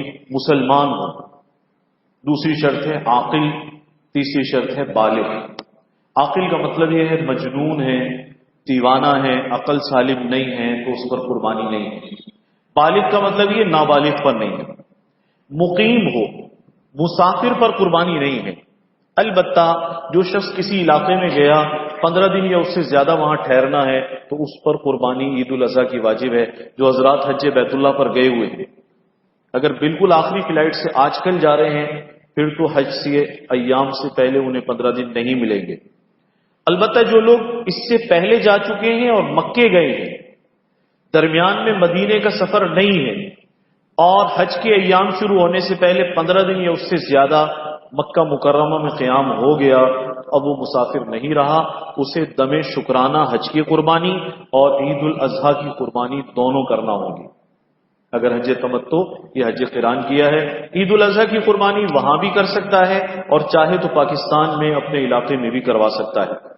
تو چوتھی شرط ہوئی مقیم ہو، مسافر پر قربانی نہیں ہے، اگر چاہے تو کر لے چاہے تو نہ کرے۔ 5ویں شرط ہے مالدار یعنی صاحب استطاعت ہو۔ مالدار کون ہے؟ جس کے پاس 52.5 تولہ چاندی یا اتنی نقدی یا اتنا سامان تجارت یعنی بزنس مٹیریل ہو یا اتنا سونا ہو، یا یہ ساری چیزیں مخلوط ہو، کچھ سونا ہے، کچھ چاندی ہے، کچھ نقدی ہے، اور اسی طریقے سے ساری چیزیں مل کر اگر نصاب بن جائے۔ 52.5 تولہ چاندی کا نصاب 1.25 لاکھ سے اس وقت کم ہے، چھوٹا سا نصاب ہے۔ ایسے شخص پر کم از کم اپنی جانب سے ایک چھوٹا جانور یا بڑے جانور جس میں 7 حصے ہوتے ہیں اس میں سے ایک حصے کی قربانی کرنا واجب ہو جاتا ہے۔ قربانی میں اور زکوٰۃ کے نصاب میں تھوڑا سا فرق ہے۔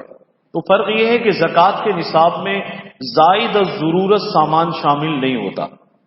مثلا ہمارے پاس 2-3 جوڑے ضرورت کے ہیں، گھر میں 10-20 جوڑے پڑے ہوئے ہیں، چشمے ضرورت سے زیادہ پڑے ہوئے ہیں، اسی طریقے سے گھڑیاں ہیں، موبائل پڑے ہوئے ہیں، جوتوں کے سیٹ بہت سارے پڑے ہوئے ہیں، کتنی مشینری گھر میں ایسی ہے جو ضرورت سے کہیں زیادہ جمع کی ہوئی ہے۔ یہ ساری استعمال کی چیزیں زکوٰۃ میں ان کا حساب نہیں ہوتا، لیکن یاد رکھیں قربانی کا نصاب جب بنائیں گے تو زائد ضرورت سامان بھی سب اس میں آ جائے گا۔ دوسرا فرق یہ ہے زکوٰۃ میں سال گزرنا شرط ہوتا ہے، قربانی میں سال گزرنے کی بھی کوئی قید نہیں ہے۔ اگر قربانی کے 3 دنوں میں بھی کسی کے پاس اتنا مال آ گیا اس پر قربانی کرنا واجب ہو جائے گا۔ سامان تعیش جو ضرورت میں نہیں آتا اس کا حساب بھی کرنا پڑے گا، مثلا VCR ہے، ٹیلی ویژن ہے، زائد چیزیں ہیں، زائد مکانات ہیں، زائد سواریاں ہیں، ان سب چیزوں کو بھی شامل کر کے پھر اپنی حیثیت کا اندازہ کرے۔ جو مالدار حضرات ہیں، صاحب حیثیت گھرانے ہیں، میں ان سے ایک بات عرض کروں گا، جب قربانی کریں احتیاطاً گھر کے سب بالغ لوگوں کی کر لیں جو مالدار ہیں، اس لیے کہ نابالغ پر تو قربانی نہیں ہے، چاہے وہ مالدار بھی ہے۔ بالغ مالدار گھرانوں میں اکثر و بیشتر بچوں کے پاس سامان ضرورت سے بہت زائد موجود ہوتا ہے، پاکٹ منی جمع کر لیتے ہیں، ہدیے میں گفٹ میں چیزیں ملی وہ جمع ہو جاتی ہیں، مالدار گھرانوں کے، صاحب استطاعت گھرانوں کے تمام افراد سے، سرپرستوں سے کہوں گا، احتیاطاً گھر کے بالغ بچوں کی قربانی آج کل کے دور میں ضرور کر لیں۔ یہ سامان اتنا موجود ہے جس پر وہ نصاب تک جلدی پہنچ جائے گا۔ جانور کیسا خریدیں؟ مسنون ہے، مختصر استخارہ کر لے بازار جائے تو، اور مختصر ترین استخارہ جو حدیث شریف میں آتا ہے، حضور نے فرمایا فوری فیصلہ کرنا، اللہم خیر لی واختر لی، دعا مانگ کر اہل الرائے سے مشورہ کر لے، نیت یہ رکھے اللہ اچھا جانور لوں، اللہ تعالیٰ اپنی راہ میں میری جانب سے قبول کر لے، نمود و نمائش کی نیت نہ، حلال مال سے خریدے، حرام مال سے قربانی کا جانور نہ لے، قبولیت کا کوئی امکان نہیں، احادیث مبارکہ سے صاف پتہ چلتا ہے۔ دوسرے کی طرف سے اگر قربانی کر رہا ہے تو اس سے اجازت ہونی چاہیے۔ جو لوگ دوسروں کی طرف سے قربانی کرتے ہیں ان کے لیے ضروری ہے یا تو زندہ ہے تو براہ راست اجازت لیں، ہم مرحومین سے اجازت نہیں لی جا سکتی، وہاں صرف فریضہ نہیں ہوتا، اجر کے لیے قربانی کی جاتی ہے، یا وکیل بن جائے، جیسے ہم اہل مدارس ہیں، ہم فارم پڑھوا دیتے ہیں اور وکالت نامہ حاصل کر لیتے ہیں کہ ہم جو جانور لیں گے آپ کو اعتماد ہے، شرائط طے ہو جاتی ہیں، تو زندہ لوگوں کی جانب سے قربانی کرنی، ان سے اجازت لینی چاہیے۔ ہمارے اکابرین اور علماء نے یہ بھی لکھا ہے اگر آپ گھر کی خواتین کی طرف سے قربانی کرتے ہیں تو ان کو بھی بتا دیں کہ آپ کی ہم قربانی کر رہے ہیں، اجازت ہے، یا کم از کم ان کے علم میں آ جائے۔ بہت سارے حضرات کہتے ہیں ہم تو بس گھر میں سب کی قربانی کر دیتے ہیں، میں نے کہا سب کو پتا بھی ہے؟ کہنے لگے ہم نے تو کبھی نہیں بتایا، بس گھر والوں کو پتا ہوتا ہے کہ قربانی ہو رہی ہے، کس کس کی ہو رہی ہے ان کو نہیں پتا۔ جس پرچے پر آپ قربانی والے افراد کا نام لکھیں ان افراد کو کم از کم یہ تو پتا ہو کہ میرے والد میری طرف سے قربانی کر رہے ہیں، یا بیوی کو پتا ہو کہ شوہر میری طرف سے قربانی کر رہا ہے۔ بازار میں داخل ہو، چوتھا کلمہ پڑھ لے، ایک دعا حدیث شریف میں آتی ہے بسم اللہ اللہم انی اسألوک خیر ھذہ السوق وخیر ما فیھا واعوذ بک من شرھا وشر ما فیھا۔ یہ صرف اس موقع پر نہیں، ہمیشہ پڑھی جا سکتی ہے، یا اللہ اس بازار کی خرابی سے، اور اسی طریقے سے ایک دعا میں یہ بھی آتا ہے جھوٹی قسم سے یا خسارے والے سودے سے اللہ تو میری حفاظت فرما۔ بیکار دام بازی کرنا حدیث شریف میں منع آیا ہے۔ ہمارے یہاں ٹیمیں ہوتی ہیں نوجوانوں کی جو جاتے ہیں، کہتے ہیں جا کر چیک کریں گے، آج روز ہی چیک کر رہے ہیں، روز ہی چیک کر رہے ہیں، دام لگا رہے ہیں، خریدنا مقصود نہیں ہے۔ حدیث شریف میں آتا ہے حضور علیہ الصلوۃ والسلام نے اس سے بیکار کی دام بازی سے منع کیا۔ سودا لینا چاہتے ہیں، مارکیٹ جانچنے کے لیے پوچھ رہے ہیں تو حرج نہیں ہے، لیکن پتہ ہے سودا لینا ہی نہیں ہے، ویسے ہی صرف بیپاری کو تنگ کر رہے ہیں، یہ بھی ٹھیک نہیں ہے۔ کسی کو کم فہم یا کم سمجھ کر یا دیہاتی سمجھ کر کہ اس کو شہر کے دام کا کیا پتا ہوگا، اس کی اس حالت سے فائدہ اٹھا کر چیز کے اصلی دام جانتے ہوئے اس سے بھی بہت کم لگانا یہ بھی جائز نہیں۔ یہ سوچ کر کہ یہ تو نہ سمجھے، اس کو کیا پتا، یا میں نے اس کو بے وقوف بنا لیا، تو بھائی شریعت نے آپ کی لوگوں کو بے وقوف بنانے پہ ڈیوٹی لگائی ہے کیا؟ بعض لوگ کہتے ہیں ہم نے تو اس کو بے وقوف بنا دیا، اور اس پر خوش بھی ہو رہے ہوتے ہیں۔ تو ان سے ایک سوال ہے، کیا آپ کو یہ ڈپارٹمنٹ دیا گیا ہے کہ لوگوں کو بے وقوف بنایا آپ؟ اچھا شعبہ ملا ہے آپ کو کہ آپ ماشاءاللہ سمجھدار لوگوں کو بے وقوف بنا رہے ہیں، یہ صحیح بات نہیں ہے۔ سامنے والے کی لا علمی کا فائدہ ایسا اٹھانا جس سے وہ حقیقی نفع سے محروم ہو جائے، جائز نہیں۔ دھوکہ نہ دیں، قسم نہ کھائیں، جھوٹا دام نہ لگائیں تاکہ ریٹ کم ہو جائے۔ جانور کیسا لیں، اس کی کم از کم عمر کتنی ہونی چاہیے؟ دیکھیں جو اونٹ ہے اس کی وہ عمر جس میں اس کی قربانی کرنا جائز ہے کم از کم 5 سال ہے یا اس سے اوپر ہو۔ گائے بیل 2 سال، بھینس بھینسا 2 سال، بکرا بکری 1 سال، دمبا بھیڑ وغیرہ اگر وہ 6 مہینے کا ہے، 2 دانت نہیں ہوا ہے اور اتنا صحت مند اور فربا ہے کہ اگر اسے سال کے دمبوں میں یا بھیڑوں میں چھوڑ دیا جائے تو وہ دیکھنے میں سال بھر کا معلوم ہو، اس کی قربانی جائز ہے۔ دانت معیار نہیں ہے، عمر معیار ہے، دانت معیار نہیں ہے۔ اگر کسی نے گھر میں جانور پالا ہے اور بیل ہے یا گائے ہے یا بکرا ہے، اس نے سال میں بکرے نے 2 دانت نہیں کیے، بیل گائے نے 2 سال میں 2 دانت نہیں کیے، لیکن خود پالا ہے، بالکل بے فکر ہو کر قربانی کر سکتے ہیں، آپ کو پوری عمر پتا ہے. لیکن بازار جب ہم جاتے ہیں خریدنے کے لیے، اب ہمارے پاس کوئی ذریعہ نہیں ہے تصدیق کا. جب ذریعہ تصدیق کا نہیں ہے تو شریعت نے اصل عمر کی جگہ پر علامت کو قائم مقام کر دیا.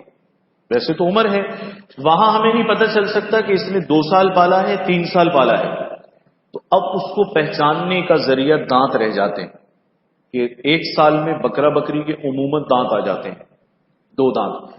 گائے بیل کے 2 سال میں آ جاتے ہیں، اونٹ کے 5 سال میں آ جاتے ہیں. ہاں اگر کوئی بیپاری ایسا ہے، دیانتدار ہے، سچا ہے، اور 2 صحیح نیک صالح لوگ اس کے حق میں گواہی بھی دیتے ہیں کہ ہاں یہ سچ کہہ رہا ہے، یہ دیانتدار آدمی، ہم اس کو جانتے ہیں، جانور اتنی عمر کا ہے، تو لیا جا سکتا ہے. لیکن میں کہوں گا کہ بیپاری پر، چلتے پھرتے پر بھروسہ نہ کریں. آپ پیسے دے کر قربانی کر رہے ہیں، فریضہ قربانی ہے، ٹھوک بجا کر تسلی والی چیز لیں. عمر کا ہمیں پتہ نہیں ہے، دانت شناخت اور علامت ہیں، جب تک شناخت اور علامت پوری نہ ہو اسے لیا نہیں جا سکتا. آج کل اس میں دھوکہ بہت زیادہ ہو رہا ہے. ہر سال ایسے واقعات آتے ہیں، کہتے ہیں جی دانتوں کے اوپر ہی دانت لگا دیے. دانتوں کے اوپر کیسے دانت لگا دیے؟ معلوم ہوا پلاسٹک کے دانت لگا دیے. دھوکہ دہی اور جھوٹ عام ہے. جب تک تسلی نہ ہو صرف کہنے پر اس کی بات کو قبول نہیں کیا جا سکتا.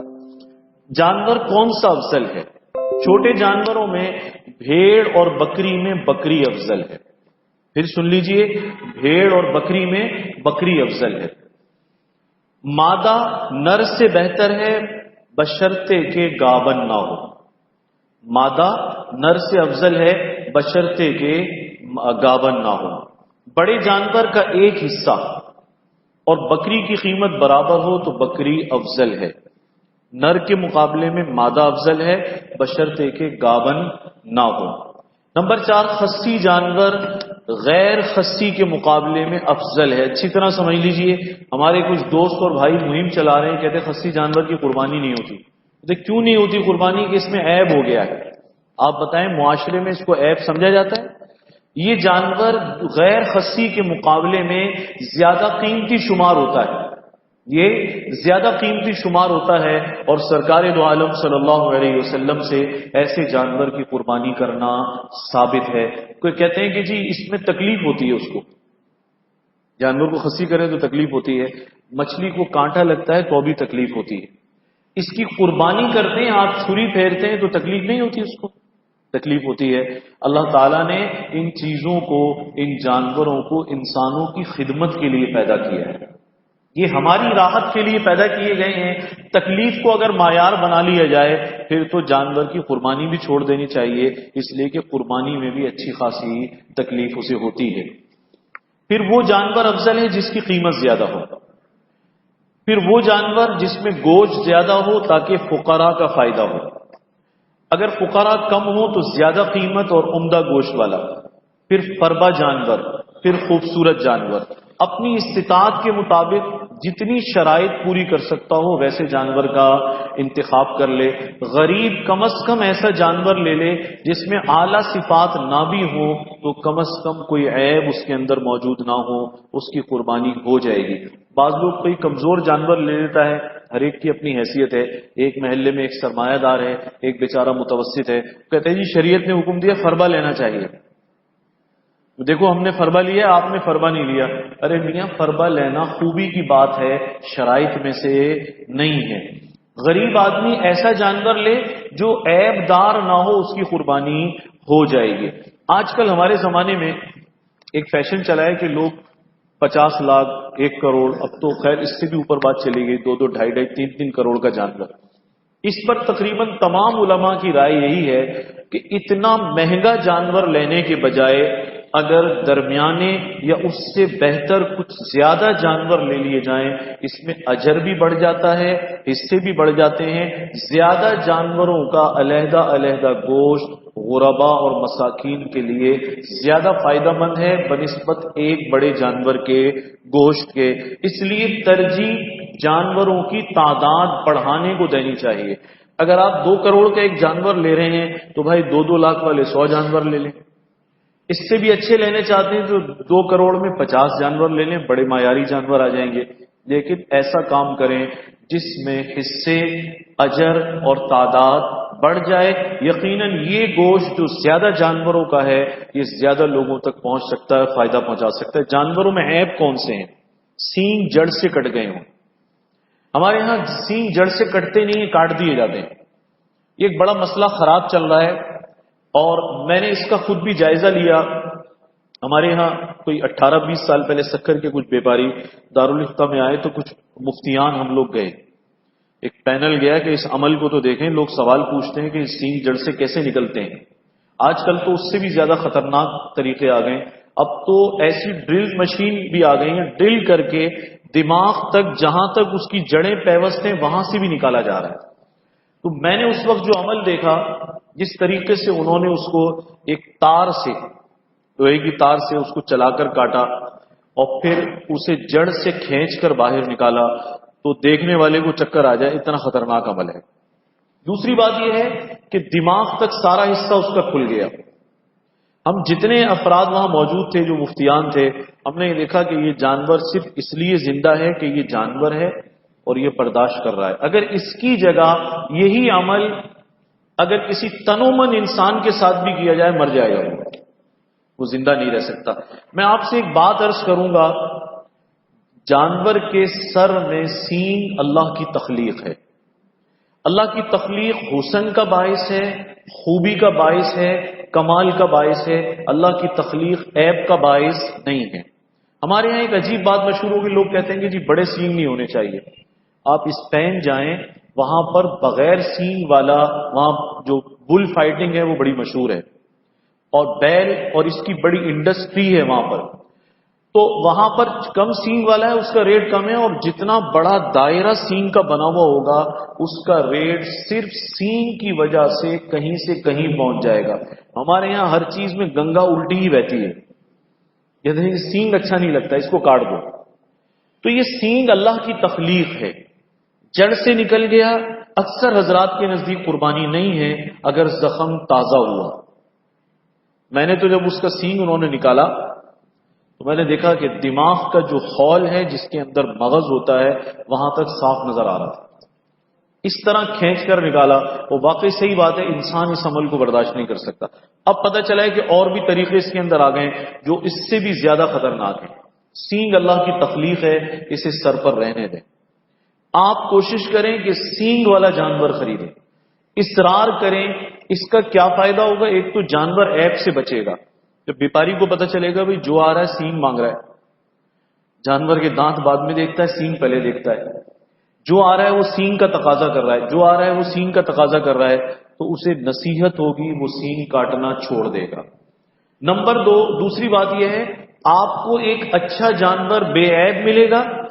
اس سے بڑھ کر آپ کی جانب سے خیر کا قدم یہ ہوگا کہ جانوروں کے ساتھ یہ ظلم بند ہو جائے گا، جانوروں کے ساتھ یہ ظلم بند ہو جائے گا۔ بعض مرتبہ منڈی میں، مارکیٹ میں جانور آ جاتا ہے، چند ہفتے پہلے اس کا سینگ نکالا، زخم ابھی تک رس رہا ہوتا ہے، اس کی قربانی نہیں ہوگی۔ زخم بند ہو گیا، علامت چھپ گئی۔ بہت سارے حضرات اس میں بھی اختلاف کرتے ہیں، کہتے ہیں اس کو مت لو، اس کو چھوڑ دو۔ لیکن اگر زخم بند ہو چکا ہے، کٹنے نہ کٹنے کا پتہ نہیں چل رہا، تو گنجائش کے درجے میں اس کی قربانی ہو جاتی ہے، لیکن اختلاف پیش نظر رہے۔ بہت سارے حضرات کا خیال یہ ہے کہ اس کی جڑ سے ایک عضو اس کا کامل نکال دیا گیا ہے، اس کی قربانی نہ کی جائے۔ بہتر ہے بغیر سینگ والے جانور پر ہاتھ نہ رکھیں۔ آپ کا ایسا کرنا صرف آپ کی قربانی کے معیار کو نہیں بڑھائے گا، اس کے ساتھ ساتھ جانوروں کے ساتھ ہونے والے ظلم کا دروازہ آہستہ آہستہ بند ہونا شروع ہو جائے گا۔ اگر یہ ٹرینڈ چل پڑا، یہ سوچ چل پڑی، کچھ عرصے میں بیپاری نے تو جانور بیچنا ہے، سینگوں کا اس نے کیا کرنا ہے، تو وہ بھی اپنا ہاتھ روک لے گا کہ ہاں بھائی اب سینگ کاٹنے والا سلسلہ ختم کر دینا چاہیے۔ جڑ سے اکھڑے ہوئے ہوں تو ناجائز ہے، پیدائشی نہ ہو قربانی جائز ہے، خلاف اولا ہے۔ جانور چارہ نہ کھائے، مجنون ہے جانور، پاگل ہو چکا ہے، قربانی ناجائز۔ ہاں اگر چارے پانی کی سمجھ ہے، کھا لیتا ہے، قربانی جائز ہے۔ کان دونوں نہ ہوں، یا ایک مکمل نہ ہو قربانی جائز نہیں ہے. کان یا دم تہائی سے زیادہ کٹ گئے ہوں. کان کو اگر دیکھا جائے کتنا لمبا کان ہے، دیکھیں کہ تہائی یا اس سے زیادہ کٹا ہوا ہے، قربانی جائز نہیں ہے. یہی دم کا معاملہ ہے، تہائی سے زیادہ کٹی ہوئی ہے تو قربانی جائز نہیں ہے. اندھا ہے قربانی جائز نہیں ہے، جانور اندھا ہے قربانی جائز نہیں ہے. کانا ہے یا تہائی سے زیادہ روشنی نہیں ہے. اندھے کا کیسے پتہ چلے گا؟ میں نے اس سلسلے ماہرین سے پوچھا، فقہا نے کتابوں میں بھی لکھا ہے. انہوں نے لکھا کہ مثلا ایک جانب کی روشنی سلامت نہیں ہے، اگر وہاں سے چارہ یا گھاس کھلاتے ہیں تو جانور دیکھتا نہیں ہے. دوسری جانب کی صحیح ہے، وہاں سے چارہ دیتے ہیں تو جانور دیکھتا ہے. اس کا مطلب یہ ہے کہ اس کی بینائی صحیح نہیں ہے، اس کو چھوڑ دینا چاہیے. جانور کی 5 ٹانگیں ہیں، سن لیجیے ذرا اس کو بھی. جانور کی 5 ٹانگیں ہیں. یہ مسئلہ چلتا ہے. گزشتہ سال ایسا ایک بیل کراچی میں آ گیا تو اس کے ریٹ ہی لوگوں نے بڑھا دیے. بھائی دوسروں کی 4 ہیں، اس کی 5 ہیں. اس کی کتنی ٹانگیں ہیں؟ 5 ہیں. 5 ٹانگیں ہیں، لیکن یہ 5 ٹانگوں والا جانور اسے کلی طور پر منفیت والا نہیں کہہ سکتے. 5ویں ٹانگ کی وجہ سے 4 ٹانگ والے کے مقابلے میں اس کا بھاگنا دوڑنا، اس کی صلاحیت میں واضح فرق آ جائے گا. وہ عضو معطل کی طرح ایک چیز اس کے جسم کے ساتھ پیوست ہے. اس کی قربانی 5 ٹانگ والے جانور کی قربانی جائز نہیں ہے. اگر تہائی سے کم روشنی چلی گئی ہے، ماہرین بتاتے ہیں قربانی ہو جائے گی. مہنگا ہے لیکن بینائی ٹھیک ہے، قربانی ہو جائے گی. ناک مکمل کٹ گئی ہے، قربانی جائز نہیں ہے. دانت بالکل نہ ہو یا اکثر گر گئے ہوں، اتنا بوڑھا ہے کہ بالکل بھی نہیں ہے، سارے ٹوٹ چکے ہیں یا اکثر گھس گئے ہیں، قربانی ناجائز ہے. تہائی یا پوری زبان کٹ گئی ہے، چارہ بھی نہیں کھا سکتا، قربانی ناجائز ہے.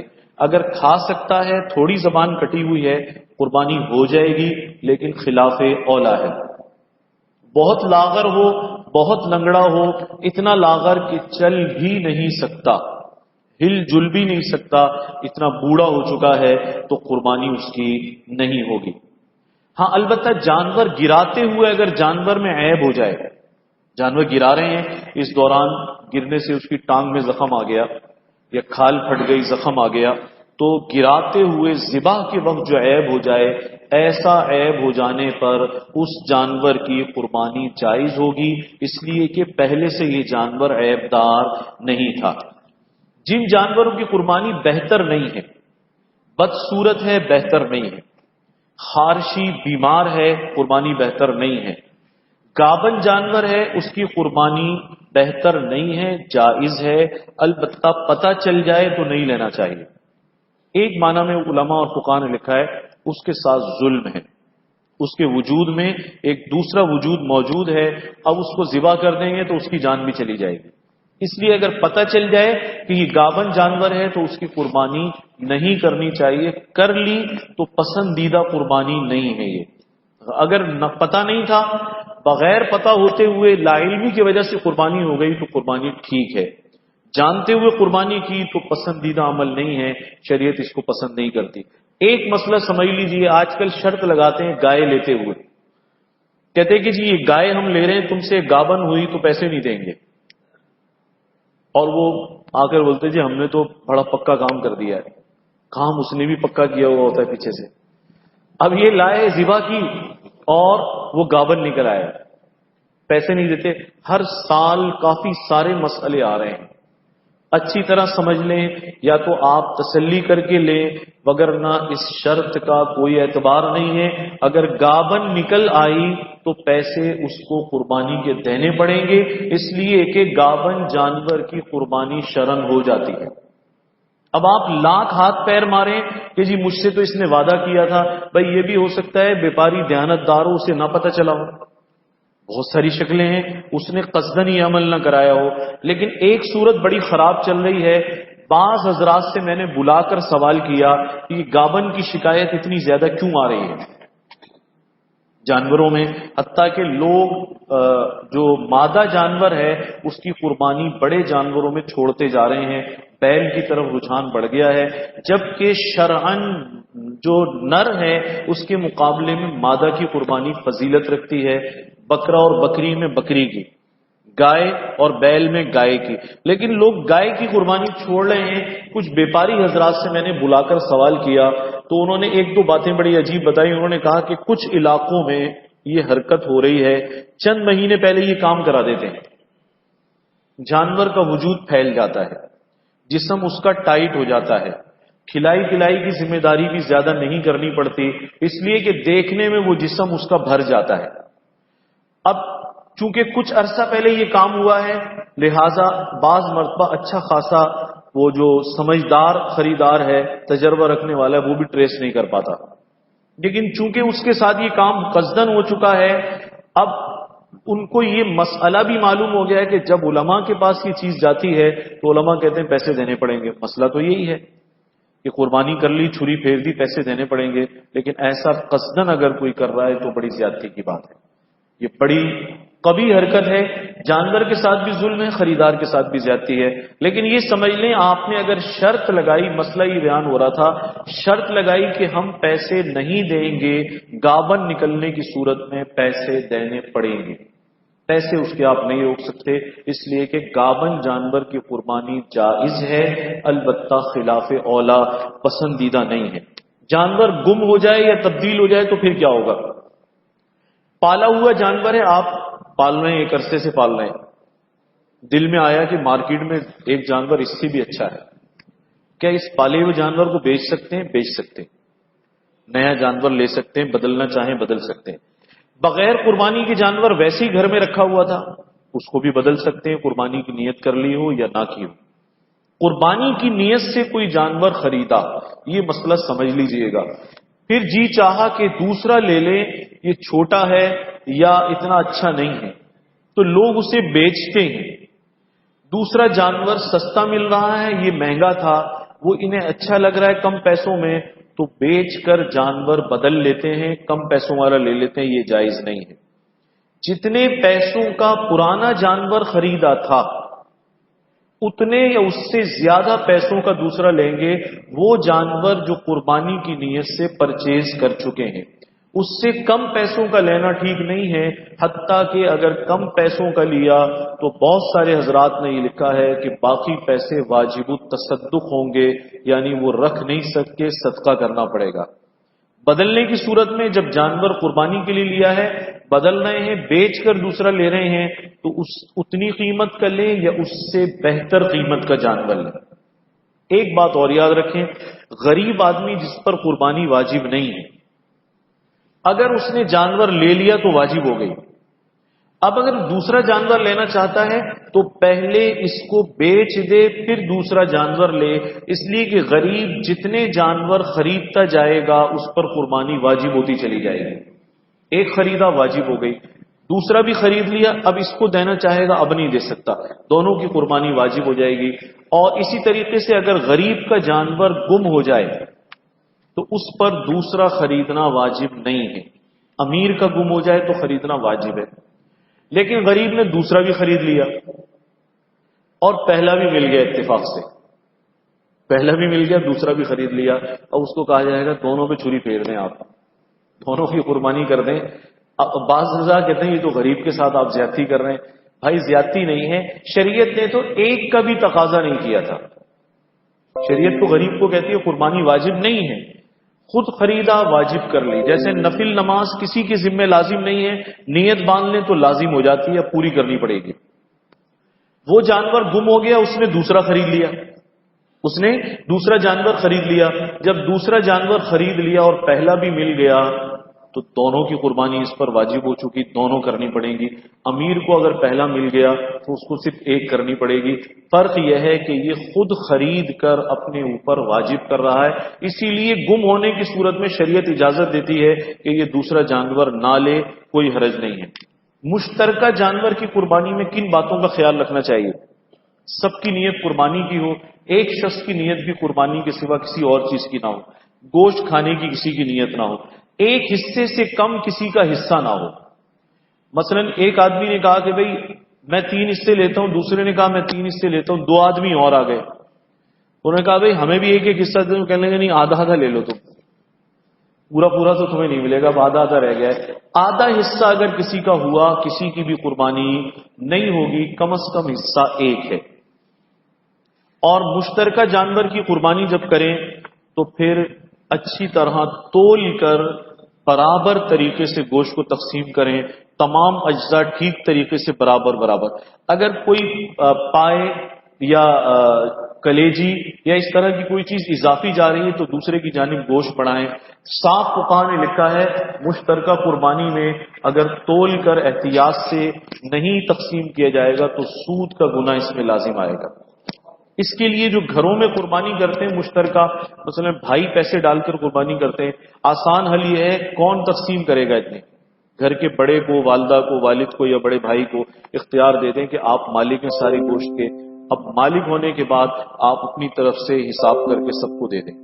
اس کا فائدہ یہ ہوگا کہ کچھ کمی بیشی ہو گئی تو کم از کم سود کا گناہ لازم نہیں آئے گا۔ قربانی کا وقت 10 ذی الحجہ سے 12 ذی الحجہ تک غروب آفتاب تک ہے۔ رات میں بھی قربانی کی جا سکتی ہے۔ عید کے دن شہر میں اگر ایک مقام پر بھی عید کی نماز ہو جائے قربانی کی جا سکتی ہے۔ عید کی نماز کہیں بھی نہیں ہوئی، ابھی فجر کی نماز ہوئی تھی یا صبح صادق کا وقت تھا، قربانی کر دی تو قربانی جائز نہیں ہے۔ ہاں عید کی نماز ہو گئی ہے، اس کے بعد قربانی کرتے ہیں تو قربانی ہو جائے گی۔ رات میں قربانی کرنے میں اس بات کا خیال رہے کہ جو رات کو قربانی کرے تو روشنی اتنی موجود ہو کہ اس کی رگیں کٹنے میں پریشانی نہ ہو۔ جو مطلوبہ رگیں ہیں، 4 رگیں کاٹی جاتی ہیں، وہ چاروں رگیں سہولت سے کٹ جائیں، جانور کو دقت نہ ہو۔ ذبح کرنے والا مسلمان ہو، غیر مسلم ہے، صحیح العقیدہ نہیں ہے، صحیح العقیدہ نہیں ہے، اس سے ذبح نہ کرائے، پھر خود ذبح کر لے۔ بعض لوگ کہتے ہیں ذبح کرنا بڑا مشکل ہے، ہم سے تو ذبح نہیں ہوتا۔ تو ذبح کرنا تو کوئی مشکل نہیں ہے، آپ خود ذبح کریں گے آپ سے ذبح ہو جائے گا۔ جہاں ذبح کرنے والا صحیح العقیدہ نہیں ہے اس سے ذبح نہ کرائیں، غیر مسلم ہے، ذبح ہی جائز نہیں ہے اس کا۔ تو خود قبلہ رخ ہو جانور ہو یا نہ ہو۔ ہمارے ہاں چھوٹی چھوٹی گلیوں میں ایک مسئلہ مشہور ہو گیا کہ جانور کو قبلے کی طرف کرو۔ بھائی یہ عبادت تھوڑی کر رہا ہے، عبادت ہم کر رہے ہیں، عبادت ہم کر رہے ہیں، جانور عبادت نہیں کر رہا۔ حضرت تھانوی رحمت اللہ علیہ نے تمام فقہی روایات کا خلاصہ اپنے فتوے میں ذکر کیا ہے۔ حضرت فرماتے ہیں خدا را اس غلط فہمی کو ختم کر دیں، ذبح کرنے والا فکر کرے کہ میرا چہرہ قبلے کی طرف ہو۔ حضرت نے فرمایا یہ غلط مشہور ہو گیا ہے، مذبوح ذبح ہونے والے کا چہرہ قبلے کی طرف ہونا ضروری نہیں ہے، ذابح کہتے ہیں جو ذبح کر رہا ہے، ذابح کا چہرہ قبلے کی طرف ہونا چاہیے۔ مذبوح کا تو ہلنے سے آگے پیچھے ویسے بھی ہو جائے گا۔ بعض گلیاں اتنی چھوٹی ہوتی ہیں وہاں باندھنے کے بعد گھسیٹنا بھی اسے انتہائی تکلیف دینے کے برابر ہوتا ہے، تو اپنا چہرہ قبلے کی طرف کر لے۔ حضرت تھانوی رحمت اللہ علیہ کی تحقیق یہی ہے کہ ہم ذبح کرنے والوں کا رخ قبلے کی طرف ہونا چاہیے، جانور کا ہے یا نہیں اس سے کوئی فرق نہیں پڑتا۔ اسے ذبح کرنے سے پہلے بہتر ہے کچھ چارہ کھلا دیں یا پانی پلا دیں۔ جن کی قربانی ہو وہ قریب ہو تو بہتر ہے، ضروری نہیں ہے۔ خواتین ہو تو پردے سے دیکھ سکتی ہیں۔ ایک جانور کو زیادہ بہتر ہے دوسرے جانور کے سامنے ذبح نہ کیا جائے۔ اگر جگہ قلیل ہے تو الگ بات ہے۔ میں نے فلسطین کے مسلمانوں کی ایک روایت دیکھی، مجھے کسی صاحب نے دکھائی، وہ جانوروں کی آنکھوں پر پٹی باندھ دیتے ہیں۔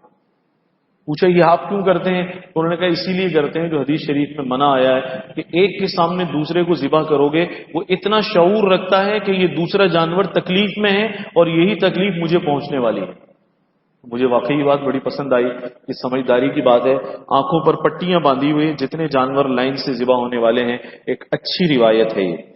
حدیث شریف میں آتا ہے چھری پہلے تیز کرے، جانور کے منہ پر یا سامنے کھڑے ہو کر چھری تیز نہ کرے۔ ایک صحابی ایسا کر رہے تھے، حضور نے فرمایا تو اس کو 2 موتیں مار رہا ہے۔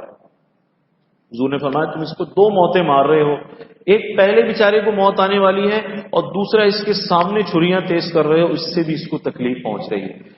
آپ کہیں گے جانور کو اس کا کیا پتا؟ اللہ کے نبی اگر فرما رہے ہیں تو خود سمجھ جانا چاہیے، ان کو اتنا شعور ہے، ان چیزوں کو سمجھتے ہیں۔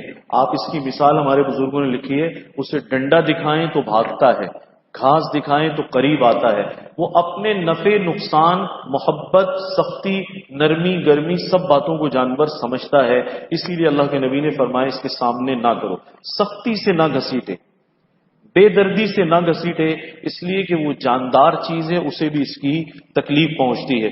دل پر چھری مار کر یکدم اسے ختم کر دینا، ٹھنڈا کر دینا، قصاب حضرات اس معاملے میں اللہ کے حضور توبہ کریں، یہ بڑا ظلم کرتے ہیں۔ ابھی اسے ذبح کیا اور قریب سے گہرائی میں چھری مار دی، اب اس سے ان کا کام تو ہو جاتا ہے، لیکن ذبح کے مقاصد فوت ہو جاتے ہیں۔ آپ کہیں گے ذبح کے کیا مقاصد ہیں؟ ذبح تو چھری پھرنے سے ہو گیا، چھری پھرنے سے ذبح نہیں ہوا۔ شریعت اسلامیہ نے سر پر مار کر اس کو ہلاک کرنے کی اجازت نہیں دی، مردار ہو جائے گا۔ اصل ذبح یہ ہے کہ اس کے جسم کا سارا فاسد خون نکل جائے۔ جب اس کے دل پر چھری مار کر یا کسی ایسے حصے کو ٹھنڈا کر کے ہم اس کو یکدم ٹھنڈا کر دیں گے تو نتیجہ یہ ہوگا کہ جسم کے رگ و ریشے سے جو فاسد خون نکلنا چاہیے تھا وہ نہیں نکلے گا۔ تڑپنا، ہڑکنا، جسم کا دیر تک حرکت کرنا یہ زیادہ بہتر ہے یکدم کام ختم کرنے کے لیے اس کو ٹھنڈا کرنے سے۔ اس سے گریز کرنا چاہیے، قصاب کو بھی سمجھانا چاہیے ایسا کام نہ کریں۔ خصی جانور کی قربانی آپ نے سن لیا جائز ہے۔ بھینس کی قربانی، یہ جو ہمارے بھائی خصی جانور کی قربانی سے منع کرتے ہیں وہ کہتے ہیں بھینس کی قربانی بھی جائز نہیں ہے۔ ان سے پوچھتے ہیں یہ بھینس کا مسئلہ کہاں سے کھڑا ہو گیا؟ کہتے ہیں کہ جی جو بھینس ہے یہ ایک جنگلی جانور ہے اور جنگلی جانوروں کی قربانی جائز نہیں ہوتی۔ یہ بات صحیح ہے کہ جنگلی جانور کی قربانی جائز نہیں ہوتی، جیسے ہرن کی قربانی جائز نہیں ہے، مارخور پہاڑی بکروں کی قربانی جائز نہیں ہے۔ ہرن ویسے کھا سکتے ہیں لیکن ان جنگلی جانوروں کو نیل گائے کی قربانی نہیں ہوتی۔ لیکن بھینس جنگلی جانوروں میں سے نہیں ہے، یہ اہلی جانور ہے، پالتو جانور ہے۔ ہندوستان، پاکستان، بنگلہ دیش، دنیا بھر میں اسے کہاں پالا جاتا ہے؟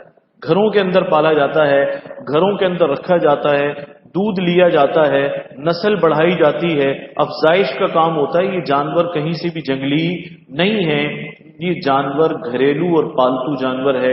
اس غلط فہمی کی وجہ سے ہمارے کچھ بھائیوں نے مشہور کر دیا کہ بھینس کی قربانی نہیں ہو سکتی۔ بالاتفاق ساری امت بھینس کی قربانی کرتی ہے۔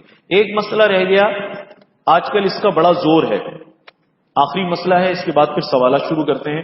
اس کا بڑا زور ہے آج کل، کہتے ہیں پورے گھر کی طرف سے ایک قربانی کر دو، ایک بکری قربان کر دو۔ روایت ترمذی شریف کی لاتے ہیں، اور اس میں یہ کہے کہ حضور علیہ الصلوۃ والسلام نے ایک صحابی سے یہ کہا کہ انہوں نے عرض کی یا رسول اللہ میں نے ایک بکری کی ہے، تو آپ نے انہیں اجازت دی کہ ہاں تمہارے سارے گھر کی طرف سے کافی ہے۔ اس روایت کی وجہ سے کچھ حضرات نے یہ مشہور کر دیا کہ پورے گھر کی طرف سے ایک بکری یا ایک بکرا بھی کافی ہے، ایک بکری یا ایک بکرا بھی کافی ہے۔ اب اس کا کیا جواب ہے؟ یاد رکھیں، ایک جواب تو یہ ہے کہ خود اللہ کے نبی نے کبھی اس پر عمل نہیں فرمایا، کبھی اس پر عمل نہیں فرمایا، آپ کئی جانور قربان فرماتے تھے۔ دوسری بات یہ حدیث شریف میں آتا ہے جس کی بھی قربانی کی استطاعت ہو وہ قربانی کرے، اگر نہ کرے تو عیدگاہ کے قریب بھی نہ آئے۔ اس کا مطلب یہ ہے کہ ایک شخص کی قربانی کرنے سے سارے صاحب استطاعت لوگوں کی قربانی نہیں ہوگی۔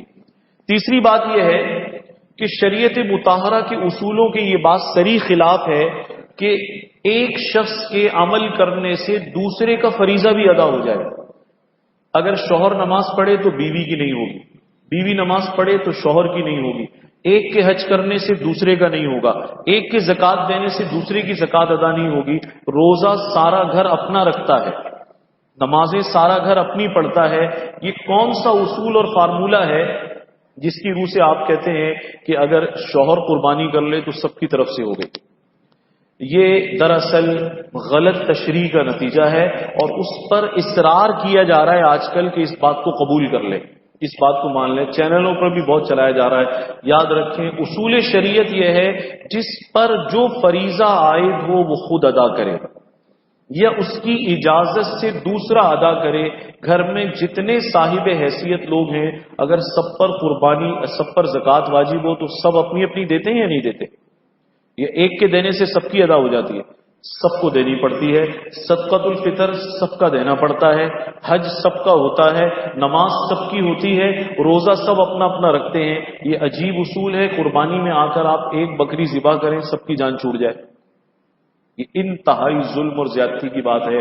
اور خود سرکار دو عالم صلی اللہ علیہ وسلم نے قربانی میں جس طرح مدینے میں بہاریں آتی تھیں آپ نے بھی سنا، حضور نے پورا ریوڑ بھی قربان کیا ہے. صحابہ میں بانٹنا بھی ثابت ہے، 100 اونٹ ذبح کرنا بھی ثابت ہے. اس کا مطلب یہ ہوا آپ اللہ کے نبی کی سخاوت کے پورے باب پر بھی پردہ ڈال رہے ہیں. زمانے کو یہ بتا رہے ہیں کہ ایک بکری کر لیں، یہ کیوں نہیں بتاتے کہ میرے نبی نے ایک بکری کی جگہ 100 اونٹ قربان کیے، اور اللہ کے نبی نے ایک بکری یا بکرے کی جگہ پورے ریوڑ خرید کر سارے مدینے میں تقسیم کرائے ہیں. ارے اللہ کے بندے، بتانے کی بات تو یہ تھی کہ حضور کی سخاوت بتاتے. یاد رکھیں اصول کے تحت اس کا جواب یہی ہے، کوئی فریضہ کسی دوسرے شخص کی ادا کرنے سے کسی کا ادا نہیں ہوتا. جس پر فریضہ عائد ہے اسے خود قربانی کرنی پڑے گی یا اس کی اجازت سے کوئی دوسرا شخص قربانی کرے گا. اللہ کے نبی نے اس شخص کو جو اجازت دی، اس کی کیا وجہ ہے؟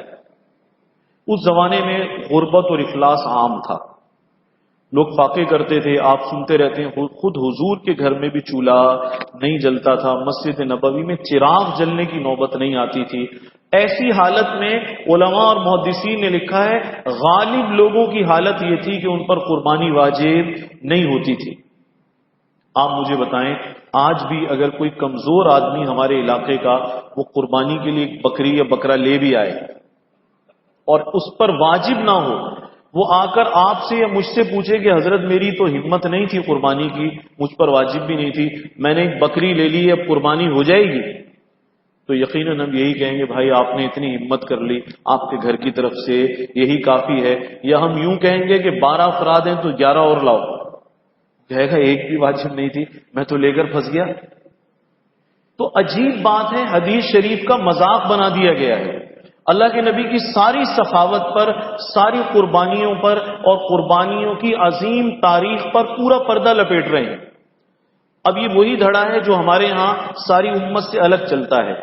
ہم 20 پڑھیں تو آپ 8 پڑھیں، ہم 3 کو 3 کہیں تو آپ 1 کہیں. ایک عجیب بحث اور ضد کا ماحول اس طبقے نے امت میں بنایا ہوا ہے. کوئی فریضہ کسی کے ادا کرنے سے ادا نہیں ہوتا. نماز سب اپنی پڑھیں گے، روزہ اپنا رکھیں گے، زکوٰۃ، صدقۃ الفطر، حج اپنا کریں گے، تو میرے عزیز قربانی بھی سب پر واجب ہوگی. آج بھی اگر کوئی غریب اپنے پورے گھر کی طرف سے 1 کرنا چاہے تو اس کو کہا جائے گا بھائی آپ 1 کر لیں، یہ بھی کافی ہے، اس سے زیادہ کرنے کی آپ کو ضرورت نہیں ہے. یا یہ تو نہیں کہا جائے گا اب 1 کر لی ہے تو 11 افراد کی طرف سے اور لے آؤ. اس کی تشریح غلط کی جا رہی ہے. شریعت مطہرہ میں کوئی نظیر ایسی نہیں ہے کہ ایک پر فریضہ عائد ہو اور دوسرے کی طرف سے کرنے کی وجہ سے سارے گھر یا سارے خاندان کی طرف سے قربانی ہو جائے. یہ تو اگر یہی سلسلہ رہا کچھ عرصے بعد ایسا بھی حکم نہ آ جائے کہ بیوی ہی نمازیں پڑھ لیا کرے سب کی. کوئی کہے کہ آپ نماز پڑھتے ہیں، مجھے واقعی ڈر ہے اس بات کا. آپ نماز پڑھتے ہوئے کہیں گے اہلیہ بڑی نیک صالحہ ہیں، سب کی وہی پڑھ رہی ہیں آج کل، سب کی نمازیں انہی سے پڑھوا لی جائیں. پھر اللہ کے بندے کوئی فریضہ ایسا نہیں ہے جس کی مثال دی جا سکے ایک کے کرنے سے سب کا ہو جائے گا. اصول شریعت کے خلاف ہے، تعامل امت کے خلاف ہے. کہیں سے اس بات کا جوڑ بیٹھتا ہوا نظر نہیں آتا. اس لیے خدا کے لیے اب تختہ مشق بنانے سے قربانی کو معاف کر دیجیے. آپ قربانی کریں یا نہ کریں، آپ 24 آدمیوں کی جگہ 1 بکری ذبح کریں، آپ 3 دن پہلے نہ کریں، چوتھے دن کریں، آپ تو مرضی سے آزاد ہیں. آپ تو بادشاہ ہیں. میں یہ نہیں کہتا کہاں کے بادشاہ ہیں آپ جو چاہیں کریں، آپ کی مرضی. خدا کے لیے اس متفقہ عمل کو جو 1450 سال سے امت میں چل رہا ہے اسے متنازع نہ بنائیں. حضور کی قربانی عظیم قربانی ہے، آپ اس کو بھی داغدار کر رہے ہیں. قربانی کے فریضے کی حیثیت کو بھی متنازع بنا رہے ہیں. یہ تختہ مشق سے نہ بنائیں. امت ذوق و شوق سے قربانی کرتی ہے. ہم تو یہ سنتے آئے ہیں اپنے بڑوں سے، آپ قربانی اپنی حیثیت سے بڑھ کر کریں، اللہ تعالی خیر کثیر کا دروازہ کھولے. یہی سنتے آئے نا، قربانی زیادہ کریں، اپنی حیثیت سے بڑھ کر کریں، اور اللہ سے یہ دعا مانگے یا اللہ اس سال اتنی طاقت تھی، آپ مجھے اور ہمت دیں، میں اس سے دگنی قربانی کروں گا. اگر 1 بکری پہ سب کو لگا دیا تو اللہ خیر فرمائے یہ قربانی ہوتے ہوتے بالکل ہی کہیں ختم نہ ہو جائے. جی سوالات.